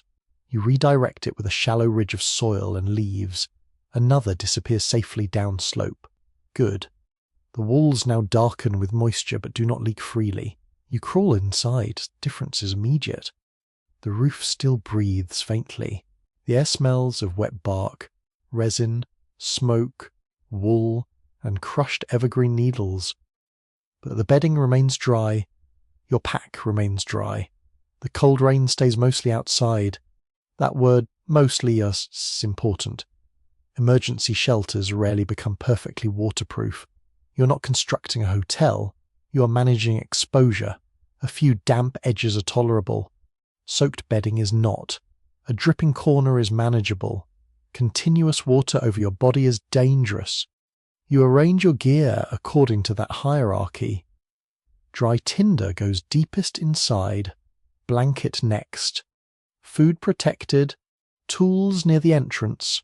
Wet outer clothing hangs where moving air and gentle heat can reach it. Nothing essential touches the wall. Condensation can collect there. You lie back and listen. Rain works across the layered roof. Canvas drums softly. Bark clicks. Evergreen needles whisper. Water runs down the outside and falls harmlessly beyond your shoulder. The shelter no longer feels like a single structure. It feels like several small systems cooperating. Wood provides bones. Boughs provide thickness. Bark guides water. Moss closes gaps. Canvas protects the vulnerable center. Resin seals one stubborn seam. Each material does one modest job. Together, they create dryness. You close your eyes for a moment. Outside, the storm continues spending enormous energy trying to enter. Inside, you remain surrounded by the quiet success of overlapping layers. Sometimes survival is not about overpowering weather. Sometimes it is simply about making rain take the long way around. You lie still beneath the layered roof while the storm settles into its full nighttime mood. Rain strikes in waves, wind presses against the trees. Somewhere beyond the shelter, a branch cracks sharply enough to make your eyes open. You listen. Nothing else follows. The sound could mean a limb has fallen harmlessly in the darkness, or it could mean the forest has begun rearranging itself with you inconveniently nearby. You remain where you are. This is the difficult part of emergency sheltering that no diagram captures very well. Construction is active. Waiting is not. Once darkness arrives and the weather is fully established, your job becomes one of endurance, observation, and constant small decisions. You cannot simply fall asleep and assume the shelter will behave itself until morning. A rough camp is more like an elderly boat. It requires occasional attention, makes strange noises, and chooses inconvenient moments to develop personality. The wind pushes another sheet of rain across the opening. A few droplets reach the front edge of your bedding. You pull your blanket farther inward. The dry center remains secure. That becomes your little territory. Everything else may be damp, cold, noisy, or irritating, but the space directly around your torso must remain protected. Historic wilderness travelers often place great importance on keeping blankets and bedding dry because wet insulation rapidly reduces comfort and can increase the risk of cold injury. For trappers traveling far from settlements, a soaked blanket is not something easily replaced. There is no helpful clerk nearby offering a fresh one in a tasteful colour. You guard yours accordingly. The fire outside has burned lower. Orange coals glow beneath blackened wood. You crawl forward, reach through the opening and place another piece of fuel across the embers. For a moment, nothing happens. Then thin flames rise along one edge. Warm light returns. You settle back. The fire does not make the shelter warm in any modern sense. It merely changes the cold from aggressive to negotiable. That is enough. You listen to your clothing. A strange thing to say, perhaps, but wet fabric has sounds. Wool shifts heavily. Leather creaks. Damp sleeves scrape against one another. Every movement reminds you exactly which pieces of clothing have lost their battle with the weather. You resist the temptation to remove too much. Drying everything at once could leave you exposed while temperatures fall. Instead, you manage garments gradually. Gloves dry near the fire. One outer layer hangs where warm air can reach it. Your inner clothing stays on because the heat produced by your own body remains the most reliable source available. Your stomach growls. Of course. Apparently it has reviewed the situation and decided that a storm is the perfect setting for dinner. You reach into your supplies. Food in trapping camps varies widely by region, period, and access to provisions, but durable foods such as dried meat, flour, cornmeal, beans, tea, and fat appear frequently in frontier travel. You choose something simple, no elaborate cooking. The goal is energy, not culinary distinction. A small piece of dried meat warms near the coals. You chew slowly. Salt and smoke fill your mouth. The food feels heavy and welcome. Cold weather increases energy demands, especially when you have spent hours cutting, hauling, digging, and shivering. Eating helps provide fuel for your body to produce heat.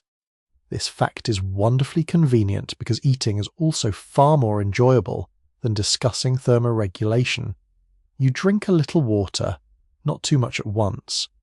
Cold conditions can reduce the sensation of thirst even while dehydration still develops. A traveller may simply forget to drink because sweating feels less obvious and the environment appears full of water. Snow, unfortunately, is not ready to drink water just because it looks cooperative. Eating large amounts of snow can lower body temperature and does not provide much water for the volume consumed. Melting it is better when possible. You warm a small container near the fire. Snow collapses inside it almost immediately. A pot that looked full becomes a disappointing puddle. You add more, then more again. Snow has the remarkable ability to make you feel wealthy in water right up until you try to melt it. You sip carefully. Warm liquid helps morale almost as much as hydration. Tea, when available, becomes a familiar comfort in many wilderness camps. A hot cup after hours of cold travel offers warmth, routine, and the deeply civilized pleasure of pretending your surroundings are entirely intentional. Outside, the wind rises, the shelter flexes. You hear one roof pole creak. Your body becomes alert immediately. The sound happens again. Creak, not cracking, not yet. You crawl toward the side and press upward with one hand. The pole feels solid but is shifting slightly in its support. You reinforce the joint with a short length of cord. The noise stops. That is how the night proceeds. Not through one grand emergency. Through dozens of tiny corrections, a drip begins. You move a bark layer, smoke shifts. You adjust fuel. Cold reaches your feet. You pull more dry grass beneath them. The fire fades. You wake and feed it. Each problem is small enough to solve. Together, they determine whether the shelter remains comfortable or gradually becomes useless. Rainwater collects along one side wall. You notice because the ground makes a faint trickling sound. You reach down. Cold water touches your fingertips. The flow is moving close to the bedding. You crawl outside. Rain hits your face instantly. The world beyond the firelight is almost completely black. You crouch low and locate the stream. Runoff from the roof has cut a shallow path through loose soil. You guide it away with a stick, then reinforce the edge using bark and packed earth. Water changes direction. You return inside, soaked across one shoulder. This is extremely unfair. You repair the leak and become wetter than the leak ever made you. The wilderness enjoys comedy with a cruel sense of timing. You squeeze water from your sleeve and hold the cloth near the fire. Steam rises. You do not let the garment become hot enough to scorch. Slowly, the dampness lessens. Hours pass this way. You measure time without a clock. The fire burns down. You feed it. Your body becomes stiff. You change position. The rain quiets, then returns. Your thoughts wander. Sleep comes in shallow intervals. You dream briefly of a warm room. Then a gust shakes the roof and sends you immediately back into the forest. Trappers travelling alone sometimes endure long stretches of isolation, and nighttime storms can intensify the feeling of vulnerability. During daylight, the landscape has shape.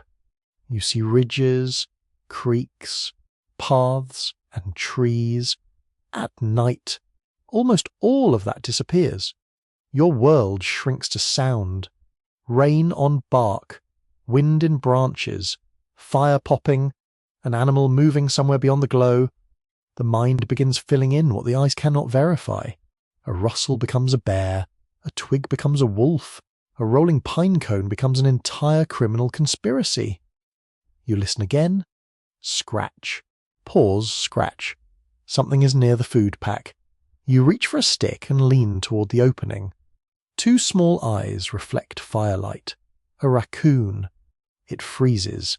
You freeze. For one solemn moment, You appear to be negotiating ownership of your supper. The raccoon decides that contract law favours boldness and steps closer. You make a sharp noise. It retreats, then stops 5 feet away and looks offended. You secure the food more carefully. A quirky wilderness habit among travellers is suspending food from branches or keeping supplies in containers specifically to discourage animals from investigating camp.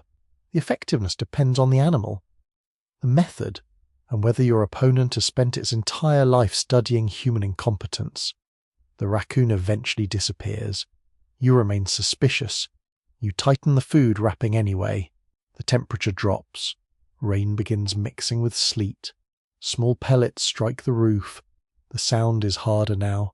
Tick, tick, tick. The shelter walls remain intact, but cold creeps deeper into your boots. You flex your toes. Movement restores circulation. You draw your knees toward your chest. Reducing exposed surface area helps conserve warmth. Your blanket closes around you. The bough bedding beneath you remains springy enough to keep your body away from the chilled ground. That matters more than ever as the night deepens. You feel carefully for damp spots. One corner of the bed is wet. The centre is not. You shift away from the wet edge. You place a spare layer of bark underneath that side to interrupt further seepage. Again, the solution is small. You begin appreciating the difference between comfort and safety.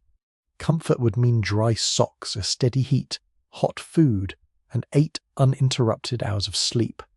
Safety means your core remains warm, your bedding remains mostly dry, the structure stays upright, and you can still think clearly. Tonight, safety wins comfortably. Well, perhaps not comfortably, but it wins. Historians still argue whether some dramatic trapper memoirs exaggerate the frequency of severe storms' survival in order to make frontier life appear more heroic than ordinary daily experience actually was. Memoirs often favour unforgettable nights. No one writes 3 pages about the evening when nothing leaked. The wind remained mild, and supper was perfectly adequate. Disaster has better storytelling instincts, yet storms undeniably shape wilderness travel. A single night of exposure can damage equipment, exhaust animals, flood routes, swell rivers, obscure trails, or force people to remain camped longer than expected. Your shelter therefore serves another purpose. It preserves tomorrow. Every calorie you avoid wasting on uncontrolled shivering is energy you may need for travel. Every item of dry clothing makes departure easier. Every hour of sleep, even fragmented sleep, protects judgment. Survival is partly the art of ensuring the next problem does not begin while you're already defeated by the current one. You feed the fire again. A large log settles with a shower of sparks. Most rise harmlessly into the wet night. One lands near the shelter edge. You brush it immediately into the snow. The wet roofing resists ignition, but you take no chances. You inspect the front wall. No glowing fibres. Good. Then the wind turns. Smoke suddenly rolls straight toward you. Your eyes sting. You cough and move lower. The plume lingers.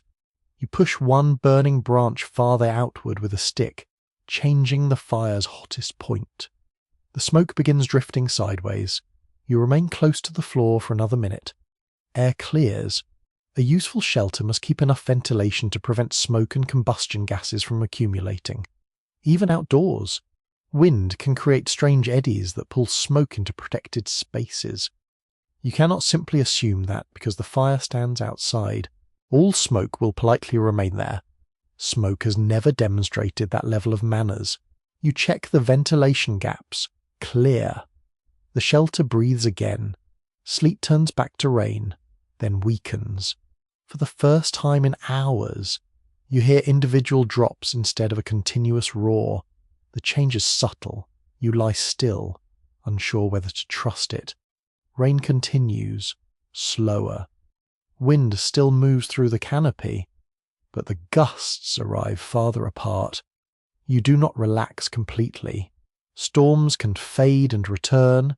Instead, You use the quieter interval to inspect everything within reach. Cordage tight, roof stable, bedding dry at the centre, fire controlled, food secure, water available, tools accounted for. No emergency exists. That simple conclusion feels almost luxurious. You lie down. Your shoulder settles into the bough bed. Warmth from the fire reaches your feet in slow pulses. Your wet outer sleeve is drying. The blanket smells faintly of smoke. The roof releases an occasional drip, but none lands on you. You allow your eyes to close. Sleep comes more easily this time. The forest is still active, but no longer threatening with every sound. Rain taps above you in a slower rhythm. Your breathing falls into pace with it. The fire snaps once, a log settles. Wind brushes the wall and moves on. You remain inside the small dry centre you have defended through the night. Not perfectly comfortable, not completely warm, but steady, alert enough, and protected. For a trapper far from any cabin, that is not failure. That is a successful night. You wake because the roof is touching your shoulder. That is rarely a flattering development. For several sleepy seconds, you stare into the darkness and wonder whether you have somehow become taller during the night. Then another gust moves through the trees. The shelter groans, and the entire roof settles another fraction of an inch. You sit upright immediately. The fire has collapsed into red coals. Rain has changed into wet snow, and every surface outside carries a heavy white coating. The roof is sagging under the load. You pull on your gloves and crawl toward the entrance.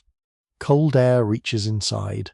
The world beyond your shelter appears dim and colourless, lit only by the weak glow of embers and whatever pale suggestion of dawn is beginning somewhere behind the clouds. Snow clings to every branch. Water drips from the ends.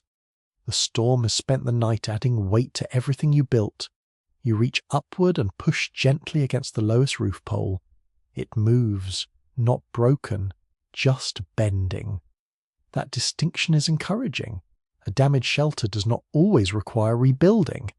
Often the fastest solution is reinforcement. Travellers working in timber country understand that a temporary structure can be strengthened by adding braces beneath weak spans, tightening lashings, replacing cracked poles, or removing whatever weight is causing the strain. Your first priority is obvious. Get the snow off. You take a long branch and begin brushing the roof from the ground. The first sweep sends a sheet of wet snow directly down your sleeve. Excellent. The weather has apparently appointed itself supervisor. You change position. The next sweep pushes snow away from your body. Large clumps slide from the sloping roof and collapse beside the wall. Immediately, several rafters lift slightly. You continue. Do not strike hard. A shelter roof already under stress can fail if you hammer at it.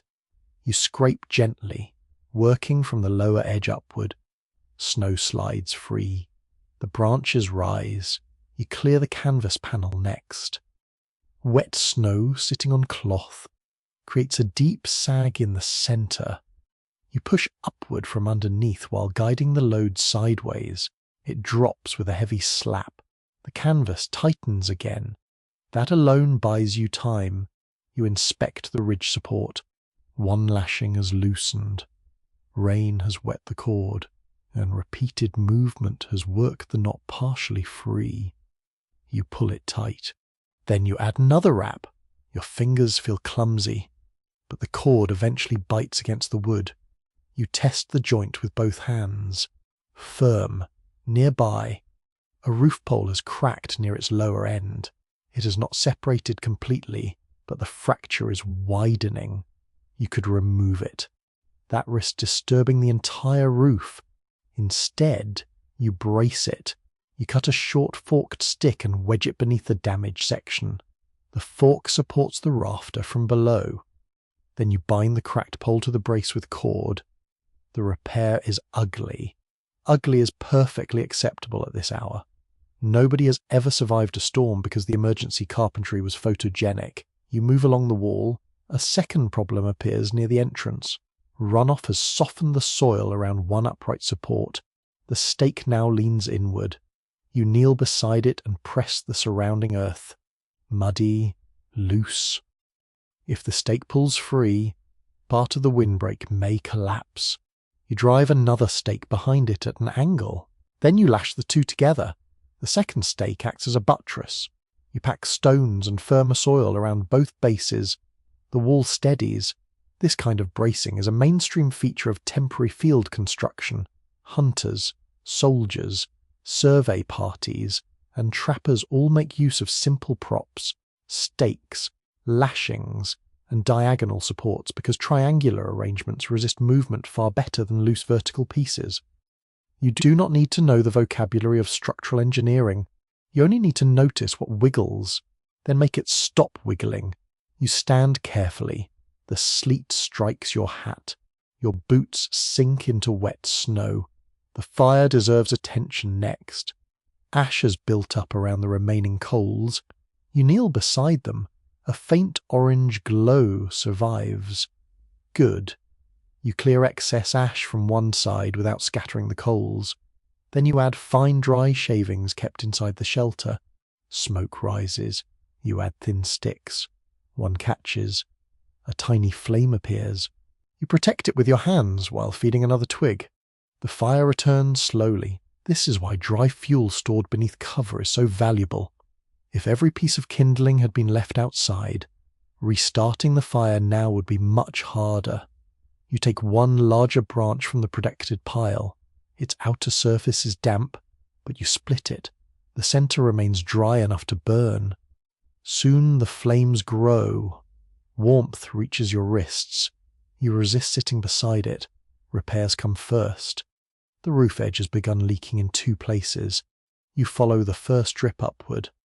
Snowmelt has found a path beneath a bark sheet. The bark has shifted sideways by less than an inch. That is enough. You reposition it and pin the upper edge beneath a heavier branch. Then you place a fresh layer above the seam. The second leak comes through the canvas, not through the cloth itself. Through a low pocket where water has collected. You tighten one corner cord until the surface slopes properly. The puddle empties. Some of it lands beside your knee. You look at the dark patch spreading across your trousers. Naturally, the shelter accepts repairs only after collecting a small personal fee. You check the walls. One moss plug has washed free. Cold air slides through the opening. You stuff fresh moss into the crack and cover the outside with a strip of bark to shield it from direct runoff. The draft disappears. Another branch in the windbreak has snapped. You replace it with a green sapling, weaving the flexible stem through the remaining framework. Green wood bends better than brittle deadwood, making it useful where flexibility matters. You twist it into place. The wall becomes solid again. Outside, snow continues accumulating. You look upward. Several surrounding tree limbs are now heavily loaded. That is dangerous. Wet snow can weigh down branches until they fail suddenly. You cannot control the forest, but you can monitor anything directly above the shelter. A small dead limb hangs from one nearby spruce. It was harmless when bare. Now snow has bent it downward. You stand well to one side and use a long pole to knock loose the snow. The limb springs upward. You do not attempt to break it down while standing underneath. There are courageous frontier acts. Then there is volunteering to be hit by a tree before breakfast. You return to the roof. The load is already beginning to rebuild. This is the frustrating part. Storm maintenance repeats itself. You clear. Snow falls. You tighten. Wind shakes. You patch. Water searches for another route. The goal is not a perfect repair. The goal is to stay ahead of deterioration. You work in a circuit. Roof, walls, drainage, fire, overhead hazards, then roof again. Each round takes only minutes. Each round keeps a small problem from becoming a large one. A shallow drainage channel near the rear wall is filled with slush. You clear it using the heel of your boot. Water begins moving again. You guide it farther down slope with a stick. If meltwater pools against the base, It can saturate bedding and soften structural supports. You scrape away another blockage. The stream resumes. A curious old camp habit sometimes involves leaving a small stick or sliver of wood upright beside a drainage route so you can find the channel quickly in snow or darkness. It is not sophisticated. It works. You plant a short forked twig beside yours. There. Frontier Plumbing now has signage. Your hands ache from cold. You stop briefly and warm them near the fire. Not too close. Heat returns slowly. You flex each finger. Good. Fine motor control matters because nearly every repair depends on knots, small lashings, or careful knife work. Cold hands turn simple tasks into irritating puzzles. You drink a mouthful of warm water, then you move again. The ridgepole creaks once. You freeze. Another gust arrives. The pole holds. Still, you decide to reinforce it. You select a straight support roughly the height of the ridge. One end rests on firm ground. The other wedges beneath the centre of the ridgepole. Now the roof has a central post. It reduces interior space. But space is no longer your priority. Strength is. You shake the frame. Much better. The entire structure feels stiffer. This is a practical compromise common to emergency building. Comfortable dimensions can be sacrificed when conditions worsen. You can tolerate crawling around a support pole. You cannot sleep beneath a collapsing roof. Historians still argue whether published tales of trappers repairing shelters during extreme storms accurately reflect routine wilderness competence, or whether writers heighten these moments to emphasize toughness and self-reliance. The truth is probably less theatrical. Most repairs are small, a knot retied, a branch replaced, snow brushed away, a leak diverted. That is precisely why they matter. Survival often depends on noticing ordinary failures early. A roof rarely announces, "Good evening, I intend to collapse in 6 minutes." It sags. A wall shifts. Water appears where it should not. Cord loosens. Wood begins making unfamiliar sounds. You learn to treat those signs as conversation. The structure is telling you what it needs. You listen. Another gust pushes snow across the clearing. The fire bends low, but stays lit. You add a thicker piece of fuel. The flames recover. Then something lands heavily on the roof. You duck. Silence. Your heart speeds up. You reach for the support post. Still firm, you crawl outside and look. A clump of snow has fallen from the evergreen canopy. No branch, just snow. It has struck near the upper roof and piled into a dense lump. You sweep it away. The structure rises again. You exhale. Apparently the trees have begun throwing pillows. Very cold. Extremely heavy pillows. You scan above more carefully. No fresh damage. The sky has begun to lighten.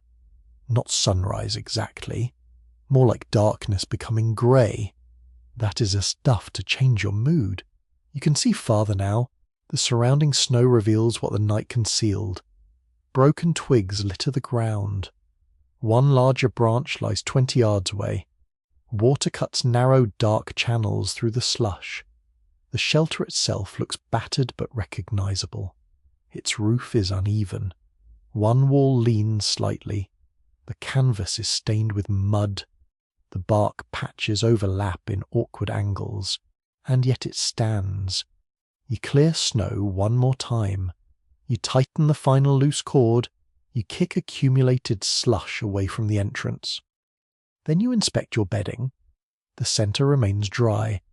One edge is damp but usable. Your pack is protected. Your tools are accounted for. The fire burns steadily. No support feels dangerously loose. You crouch near the opening and let warmth reach your hands. The storm still murmurs through the forest, but its force feels less certain now. The grey light grows stronger. You look at the patched wall, the reinforced ridge, the forked brace beneath the cracked rafter, and the little drainage marker standing proudly in the mud. None of it is elegant, All of it works. You settle back onto the dry boughs while water moves safely around the shelter instead of through it. Outside, snow slips from a branch with a soft thump. Inside, nothing moves. For the moment, every weakness you can find has been answered. Grey daylight spreads through the trees, revealing a forest that seems to have changed its mind about nearly everything. Branches lie where open ground existed. Snow hangs from shrubs in thick folds. The creek moves faster beneath its dark banks, carrying needles and fragments of bark downstream. You stand carefully and stretch. Every muscle has developed a complaint. Your shoulders ache from cutting poles. Your hands feel stiff. One hip insists that sleeping on evergreen branches is not, despite all previous optimism, equivalent to owning a mattress. Still, you are standing. That matters. The storm has weakened into scattered drops and loose flakes drifting from the trees. Visibility extends farther through the woods, and the wind no longer pushes steadily against the shelter. You do not immediately shoulder your pack. Leaving a temporary camp deserves almost as much attention as making one. Travel too soon, and you may enter flooded ground, falling branches, unstable snow, or waterways swollen beyond safe crossing. Wait unnecessarily and you lose daylight. Once again, the wilderness gives you a decision with no convenient button labelled correct answer. You begin with the sky. Clouds remain low, but the western edge appears lighter. The wind has weakened. Individual treetops move rather than the entire canopy. That suggests improving conditions, though not guaranteed ones. You check the creek.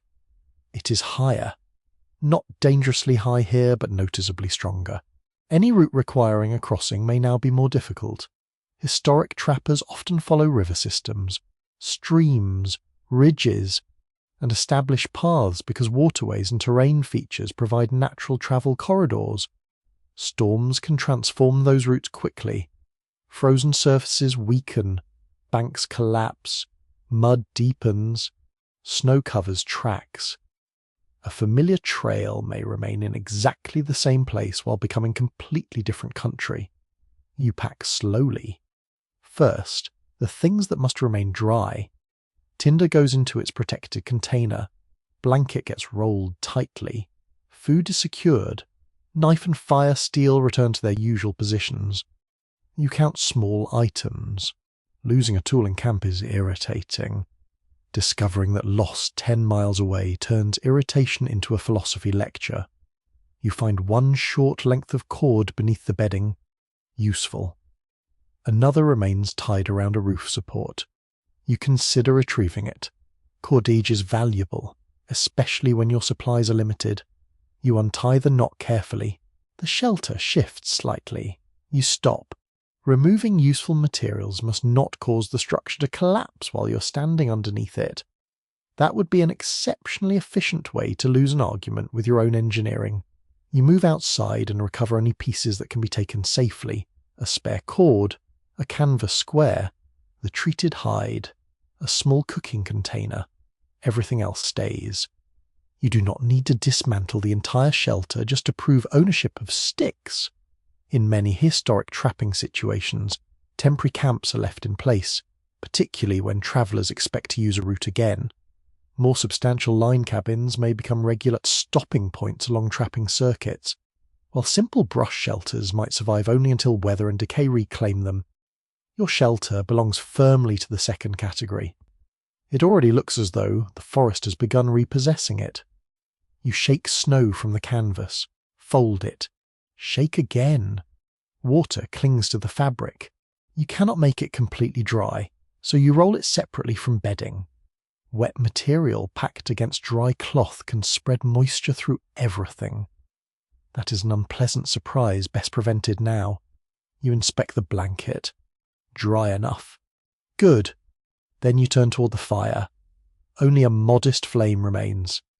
Leaving it burning unattended is not acceptable, even after heavy rain or snow.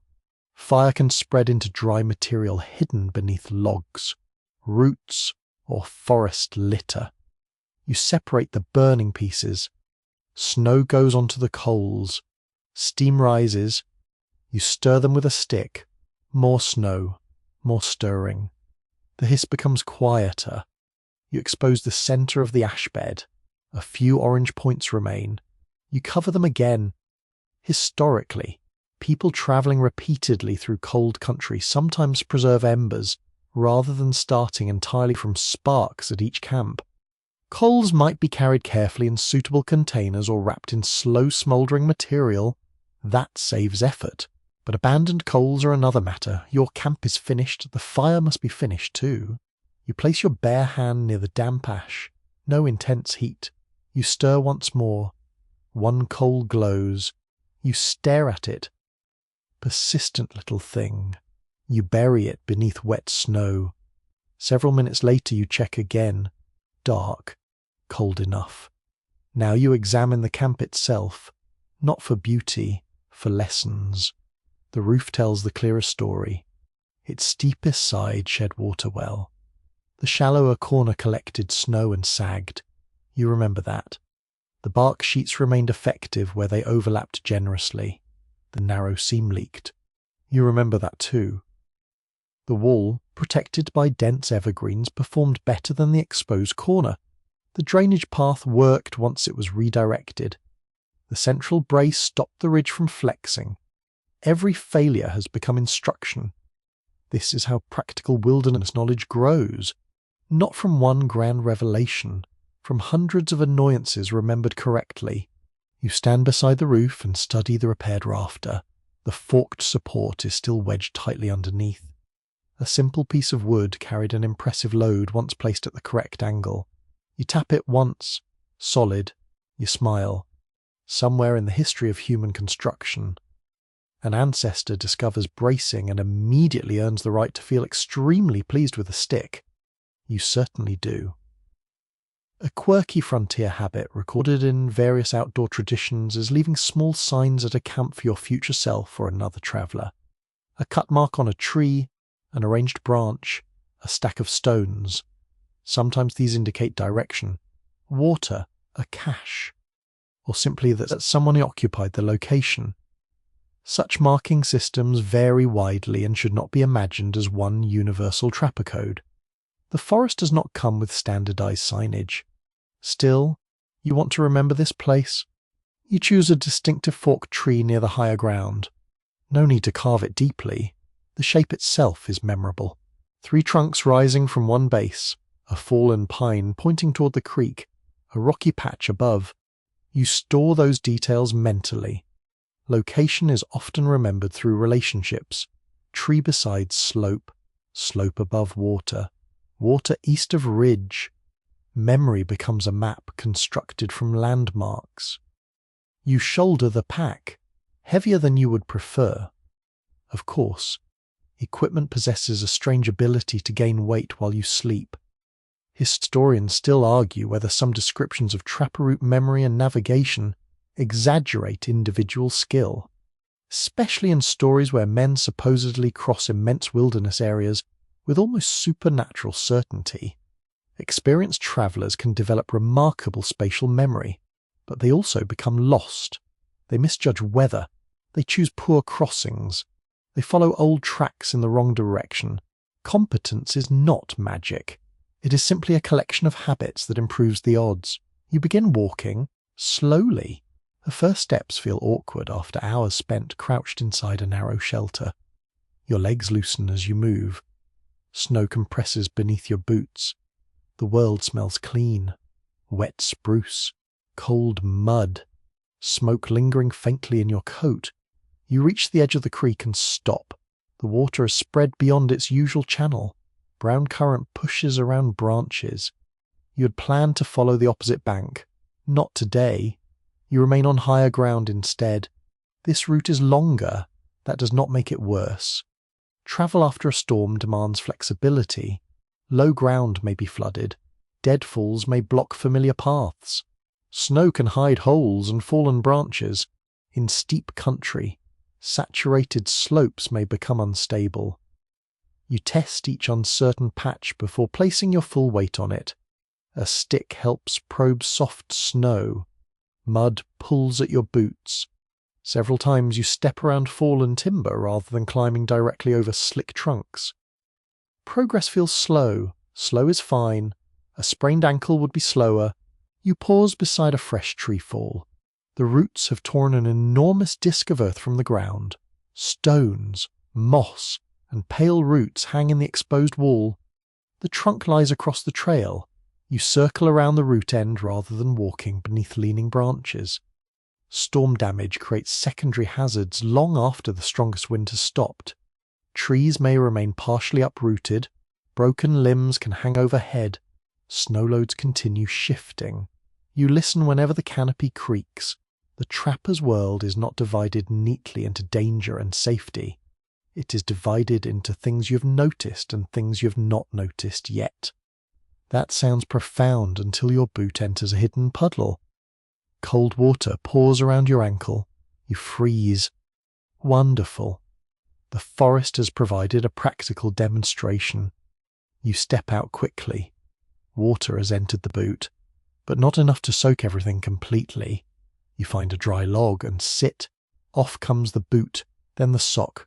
You squeeze moisture from the wool. The air feels painfully cold against your foot. You work quickly.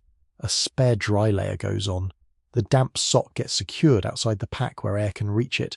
You replace the boot and continue. 5 minutes lost. Far better than walking for hours with a wet foot and pretending stubbornness is insulation. You climb gradually toward a ridge. From higher ground, the storm's path becomes visible. Dark clouds retreat beyond distant trees. Patches of pale sky appear. Sunlight touches one snowy slope. For the first time, shadows return. That changes everything. You stop and let the weak sunlight reach your face. The warmth is almost imaginary. Still welcome. Down below, the shelter is already hidden by timber. You cannot see it. That seems appropriate. Emergency shelters are rarely monuments. Their value exists mainly while you need them. A pile of poles and branches can become the center of the universe for one difficult night, then become ordinary forest again by midday. You continue along the ridge. Animal tracks emerge in fresh snow. A fox has crossed recently. Its prints form a clean line between two stands of spruce. Farther away, deer tracks descend toward sheltered ground. The storm has preserved each movement like writing. You notice how quickly wildlife resumes ordinary routines. The fox is not composing a memoir about the terrible weather. It is simply looking for breakfast, a useful attitude. You follow the higher route until the creek narrows. Here, stones break the current. A fallen tree spans the water, but its bark is slick. You reject it. Farther upstream, a shallow gravel section offers safer footing. You test the first step with a pole. Stable. Then the next. Cold water moves around your boots.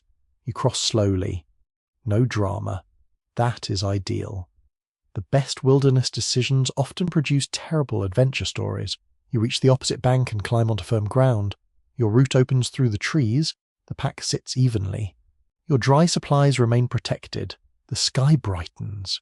You walk on. Each step carries something invisible now. Not merely equipment, knowledge.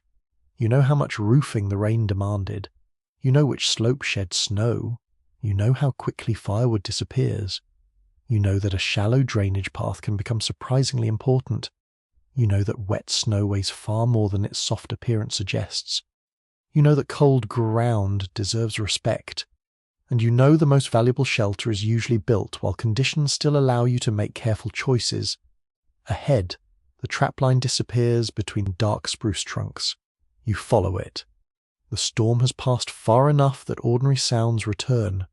Water dripping, birds calling, branches releasing their snow in soft collapses. Your pace becomes steady. You do not celebrate dramatically. There is no audience in the woods. No applause arrives from the squirrels. You simply move through the clearing light with warm enough hands, usable equipment, and another night's experience stored quietly among all the others behind you. Wet branches settle over the abandoned camp. The walls begin losing their shape. Snow slides from the roof. Needles scatter. The forest takes back the structure piece by piece. You keep walking. The trail grows softer beneath your feet. Your steps slow. The trees no longer seem crowded around you. They simply stand, dark and quiet, holding drops of water along their branches. The storm becomes distant. Not gone entirely. Just far enough away that you no longer need to listen for every change. You breathe in. Cold air. Spruce. A faint trace of smoke still caught in your coat. You breathe out. There is nothing more to build now. Nothing to tighten. Nothing to patch. The axe can remain still. The cord can remain rolled. The fire has gone dark, and the shelter is returning gently to the forest. You move beneath a clearing sky. A few flakes drift from one branch and settle without sound. The creek murmurs somewhere lower on the slope. Its voice is steady now. You let it fade behind you. Your shoulders relax beneath the pack. Your hands rest easily. Even the path seems less demanding. One footprint, then another. No hurry. No storm racing toward you. No roof asking for attention. Only the soft rhythm of walking through cool morning air. The trees thin gradually. Pale sunlight reaches the snow in long, quiet patches. You imagine warmth spreading slowly across the land, touching trunks, stones, and wet needles. Everything that felt sharp during the night becomes softer in daylight, and you can leave it there. The wind can move through the spruce without you. The creek can keep running. The snow can settle. The abandoned branches can sink quietly into the forest floor. You have carried yourself through the weather. Now there is only the path. So let your breathing become slow. Let your eyes grow heavy. Let the woods drift farther away with each calm breath. The last firelight is gone. The last drop slides from the roof, and the forest grows still.